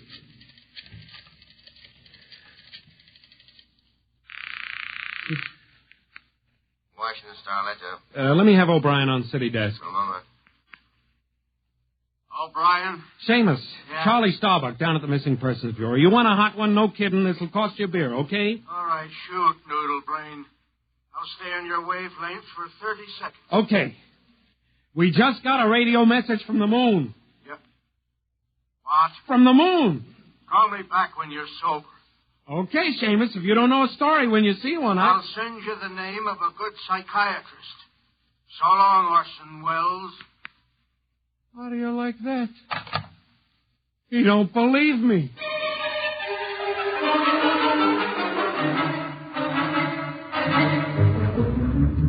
Otterburn, Mr. Wade. Now, does that name ring a bell? You're the man with the photographic memory, Henry. What about Otterburn? Cornelius Otterburn, atomic physicist, reported missing from his home in Baltimore on June 5th, 1945, just 5 years ago. Vanished completely. Are you trying to tell me you really think there's something to this man-on-the-moon business? Henry, I'm surprised at you. This is some crackpot trying to jam the airwaves. Yes, but the name Otterburn is so unusual. So are a lot of names. Well, I have a theory that... I was afraid of that. Henry, you always have a theory.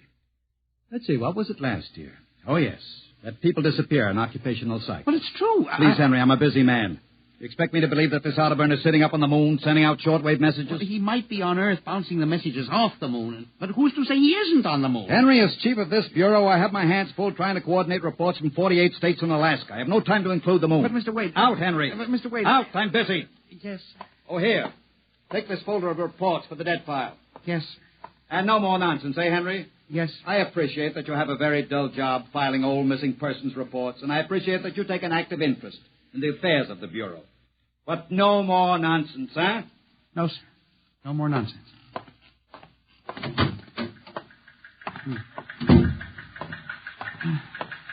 Pardon me.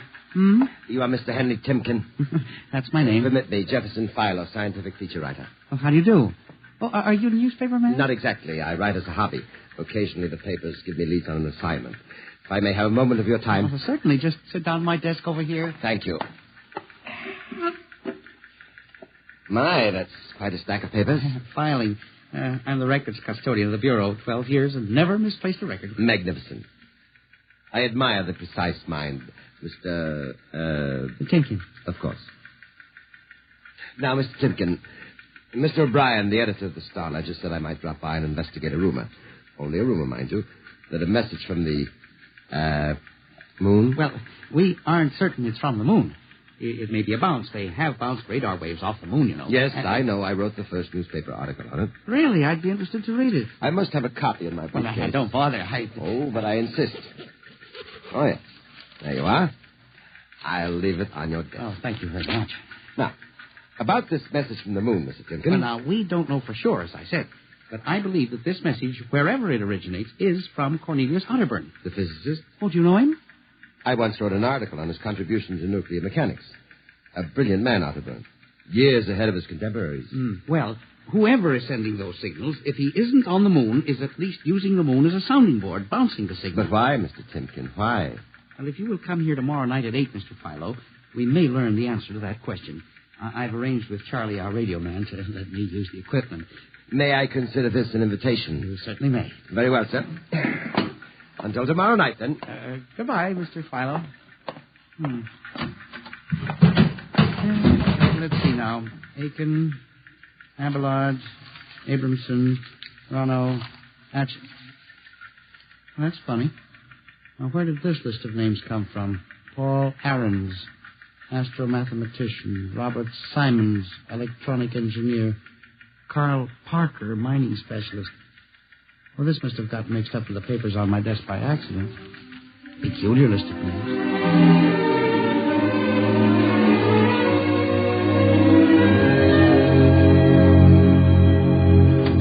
Oh, good morning, Charlie. Oh, hi, Mr. Timken. See, we made the papers. Oh? And how? And as the chief steamed up about it, he really gave me what for it. What did the paper say? Oh, mostly ha-ha. Here's the Herald. Listen.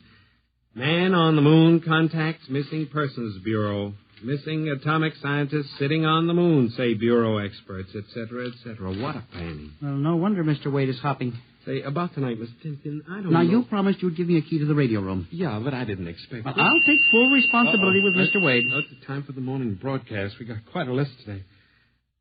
Well, mind if I listen a while? We may hear Otterburn. Why, ain't self-conscious. Just stick around. Yes. Attention. Attention. This is the Federal Missing Persons Bureau calling all local agencies. Nationwide. This is a coded broadcast. The following persons are missing. Ahrens, Dr. Paul, 5'5", brown hair, brown eyes, scar on left side of chin, thick glasses. Ahrens. Occupation, astromathematician. Missing since 6 o'clock this morning. Being sought by Bel Air police. Charlie. Repeat.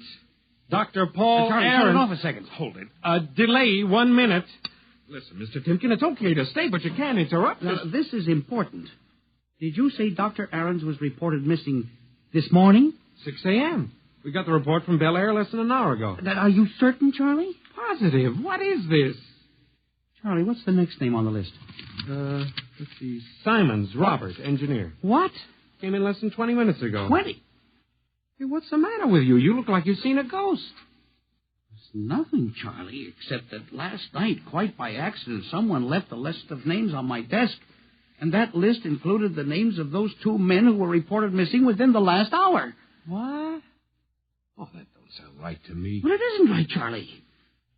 It leaves a big question to be answered. Who would make up a list of missing persons before they were missing, not after?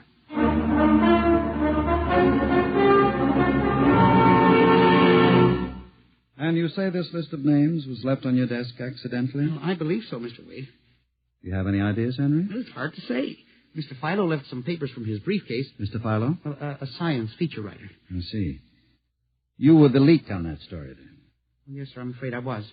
I didn't think it would be treated as a laughing matter. Well, we'll deal with that later. Yes, sir. What's this Philo like? Well, he's a strange old duck, bald, thick glasses, tall. He walks stooped over. Seems to know a great deal about scientific data, but, of course, being a science writer... Is there any other possibility? I believe that this is all hooked up with the broadcast from Otterburn. That seems to be a very remote possibility. The Missing Persons Bureau deals in remote possibilities, Mr. Wade. I do not require a statement of policy. Yes, sir. What's the theory? Well, for some time now, it has been my contention that in a country like ours, where even the cleverest criminal can be ferreted out and located eventually, there is no such thing as a missing person. I was afraid of that. For 12 years now, I have kept the central files, where information from all over the country is channeled and recorded. I have made a private study. This is beginning to sound familiar, Henry. And I have discovered that each year, literally thousands of persons vanish, leaving no trace. They are never located. Where do they go? Nobody knows. And they disappear in interesting cycles. What sort of cycles? Occupations, for example. One year we'll have a run on, well, say, coal miners. Next year, the proportion of engineers increases. And then scientists. And what do you think happens, Henry? I don't know, Mr. Wade, but I'm beginning to suspect that somebody else has discovered the same phenomenon, even to the point, perhaps, of being able to predict who will turn up among the missing next. Philo? Well, I don't know. But I would like to find out. And you think Otterburn may be a part of this picture? Mr. Wade, I definitely do. Henry, do you honestly expect me to buy an idea like that? It is more than an idea. The two top men on this list are missing, and... Maybe so, but the rest of them aren't. Parker, Watson, Gibbs. Why, I saw Parker in the restaurant where I had lunch today. Yes, but... And if you think I'm going to make myself a laughingstock by accepting such a crack-brained theory... Well, Excuse me. Yes. Hello, Wade speaking. Yes? Yes? I see. What name? Just a moment. Henry, let me see that list again. Here you are, sir. Go ahead. I see. I'll get back to you. I guess I owe you an apology, Henry. Sir? Carl Parker was just reported missing. Parker? Third man on your list. Holy mackerel. Exactly. Henry, for a good many years now, I've ridiculed these theories of yours. I don't know. Perhaps I've underestimated you. Maybe this time you've really stumbled onto something. What do you intend to do, Mr. Wade? I don't know. I haven't thought it out yet. I was planning to listen for another broadcast tonight in the hope that Otterburn might try to contact us again. Good idea. I believe I'll join you. I also invited Mr. Philo, the feature writer. Oh? I'll be glad to meet him. I'm beginning to get interested in you, Mr. Philo. Mr. Wade, you don't think... That he's mixed up in this? Yes. I don't know, Henry. But it suddenly strikes me that we don't know very much about him, really. We ought to contact the police. No, Henry. I think we're better off keeping this between ourselves for the moment. We're dealing with the unknown. And in solving an equation for the X factor, it's often easier to limit the number of terms. You follow me? I don't know, Mr. Wade. There may be more danger in what you have discovered than you are aware of. Let's keep it quiet. You agree? Maybe you're right, Mr. Wade. I haven't thought of the danger involved.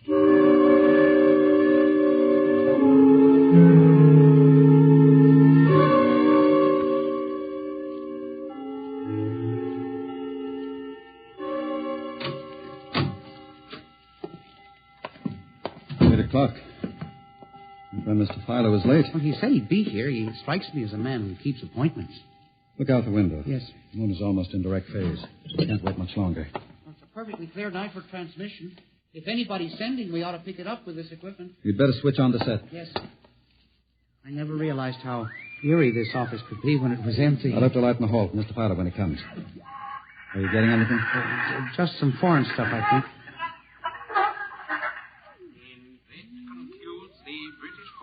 Tonight's programming from Johannesburg, South Africa. We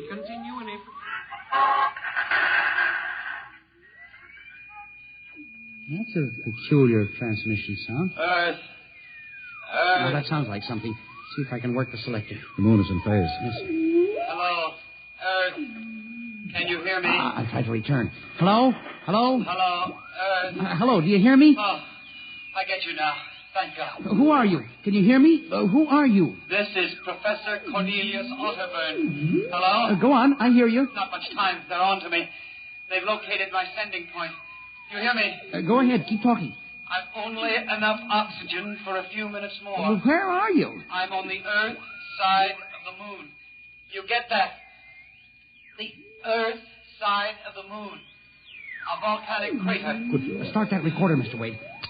Go on. Explain, please. Explain, please. Now listen closely. There is an Earth colony on the moon. There is an Earth colony on the far side of the moon, made up of renegade scientists and criminals. Professor Ernst Halsman... He died in an insane asylum in 1938. Professor Ernst Halsman discovered nuclear rocket power in 1935.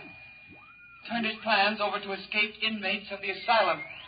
They took off and set up a colony on the far side of the moon in 1938. Go ahead, we're recording you. Each year, they recruit new colonists from Earth. Slave labor, mostly. I was kidnapped in 1945. Yes, I know. Keep talking. They wanted me to work on atomic drive for their flying disc. Still getting you. Go on. Last month, 6 others and I escaped. Speak louder. You got to stop them. Stop them. Stop who? The moon colony. Planning to take over the Earth. Invasion. Hang on. No oxygen. Hard to breathe. Hey, listen. They have agents on Earth. You hear me? Agents on Earth? Where? Who? Hello? Hello? Hello? Agents Henry, look out. Someone at the window. Get down. Henry, are you all right? I think so. His shot smashed the transmitter. And the lights. Strike a match. Careful. It was close. I got a look at him. From the description, it was your Mr. Philo. We got a recording anyway, but not the most important part of the message.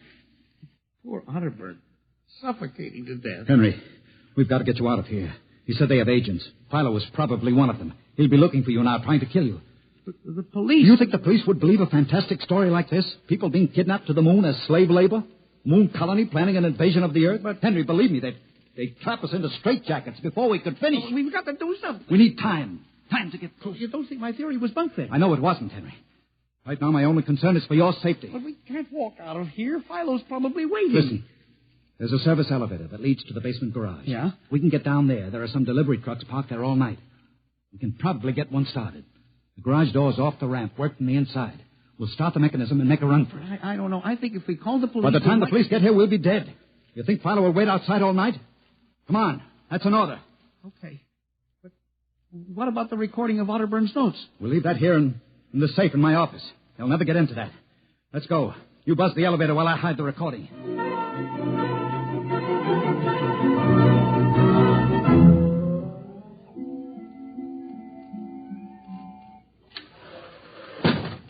This is the basement. Come on. Keep to the side. Yes, sir. Shh. Let's try that delivery truck over there. I'll get in. All right, Henry. You start the mechanism to open the garage door, then jump onto the truck. Yes, sir. We'll make a dash for it. Where can we go? I have a farm outside Chevy Chase. It's private. Miles from the nearest neighbor and completely hidden by trees. We'll run for that. Go ahead. Start the door up. All right.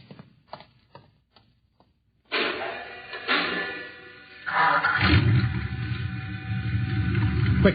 Jump in. There we go, Henry. Cross your fingers.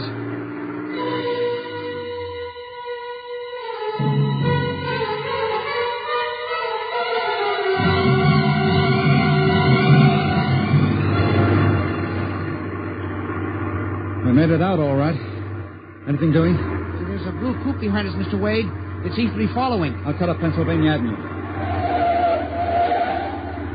Now Route 1, toward Baltimore. It is following. He turned with us. Can you go faster? Not much faster. Well, he's gaining on us. I've got an idea. Hang on, Henry. Yes.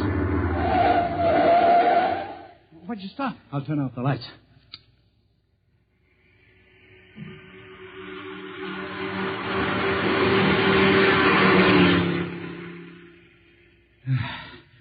It worked. He shot right past us. Now we'll double back and go out another route.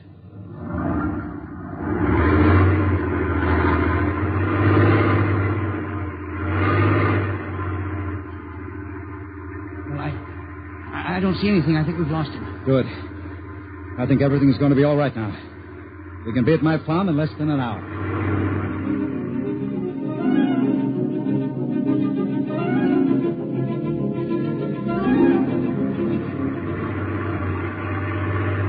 Not much longer now. Is anyone behind us? I thought I saw the blue coupe again, but I was mistaken. Whew. This place is really hot in the wilderness. We can stay here indefinitely till we figure out the next move. Now, just up this dirt road now. There's the house up ahead. You're not going toward it. No, I have a better idea. There's a big abandoned wheat silo on my grounds. It's down the hollow where it can't be seen except in the air. And even then, the oak trees shield it. We'll hide you out there. Now, we leave the truck here. It'll never be seen. Come on. Yes. How did you ever find this place, Mr. Wade? I've always liked seclusion. I bought it about 12 years ago. Come up here in the summertime to get away from it all. There's the silo. It's certainly well hidden.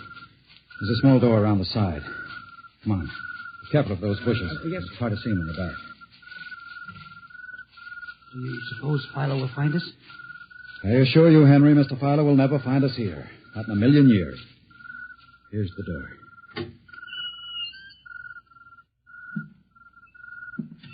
It's pitch dark. Hold my arm. I know the way. Just a few steps up. And another door. Steel. This is an unusual silo. Double-walled, wood outside and steel inside. Completely fireproof. An army couldn't wreck it. We're inside the inner shell. Careful. We're in a circular room. Stay here a moment. I'll go outside and see if the coast is clear. In a moment, your eyes will become accustomed to the darkness. I'll bring back some food and water. Don't be long, Mr. Wade. This place gives me the willies. Just a moment.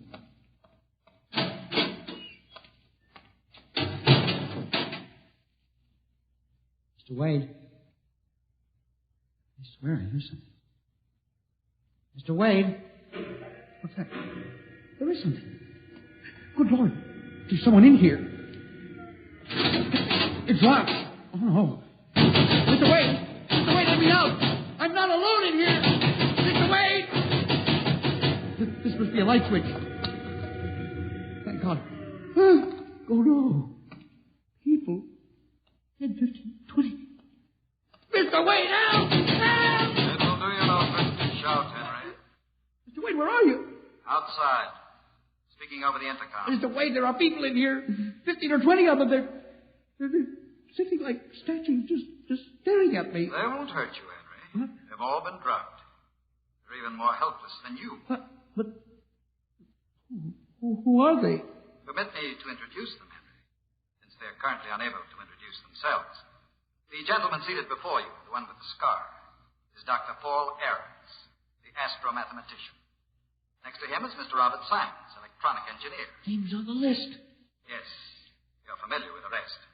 They've all been, shall we say, recruited for work with Professor Halsman's group on the moon. Moon? Then you're one of them. Of course. Oh, yes. There's one whose name was not on our list. If you'll turn around, Henry, you'll recognize the drugged form of your old friend, Mr. Philo. Philo? But I thought... That he was part of the conspiracy? No. On the contrary.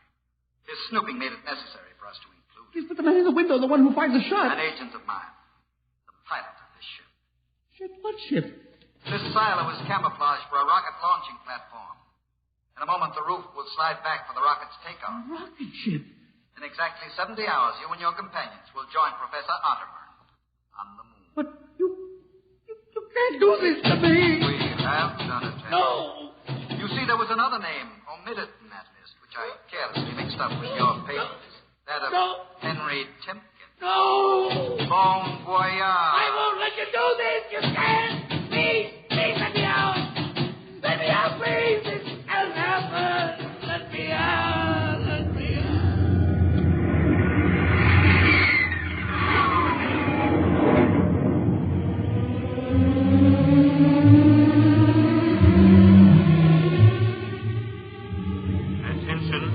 Attention. Missing since 8 o'clock last night, the following persons. Timpkin Henry, age 45, height 5 feet 8, 165 pounds, brown eyes, slightly balding, occupation records custodian. Repeat, Timpkin Henry, age 45, height 5 feet 8, 165 pounds.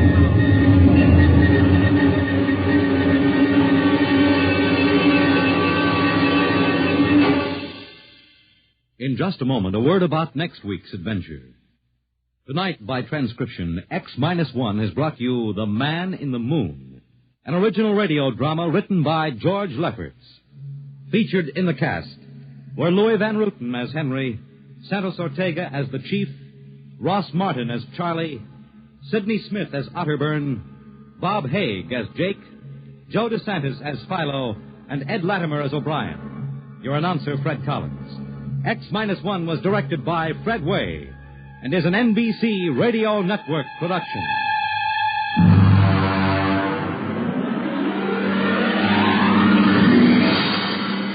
And now, next week, the sign on the window said Parigi's Wonderful Dolls. A woman and a child waited outside. The little girl peering eagerly through the window, and the woman glancing impatiently at her wristwatch, as if expecting someone who was late for an appointment. And there was nothing about Parigi's doll shop to warn them that they were waiting to keep an appointment with Doom at X minus 1.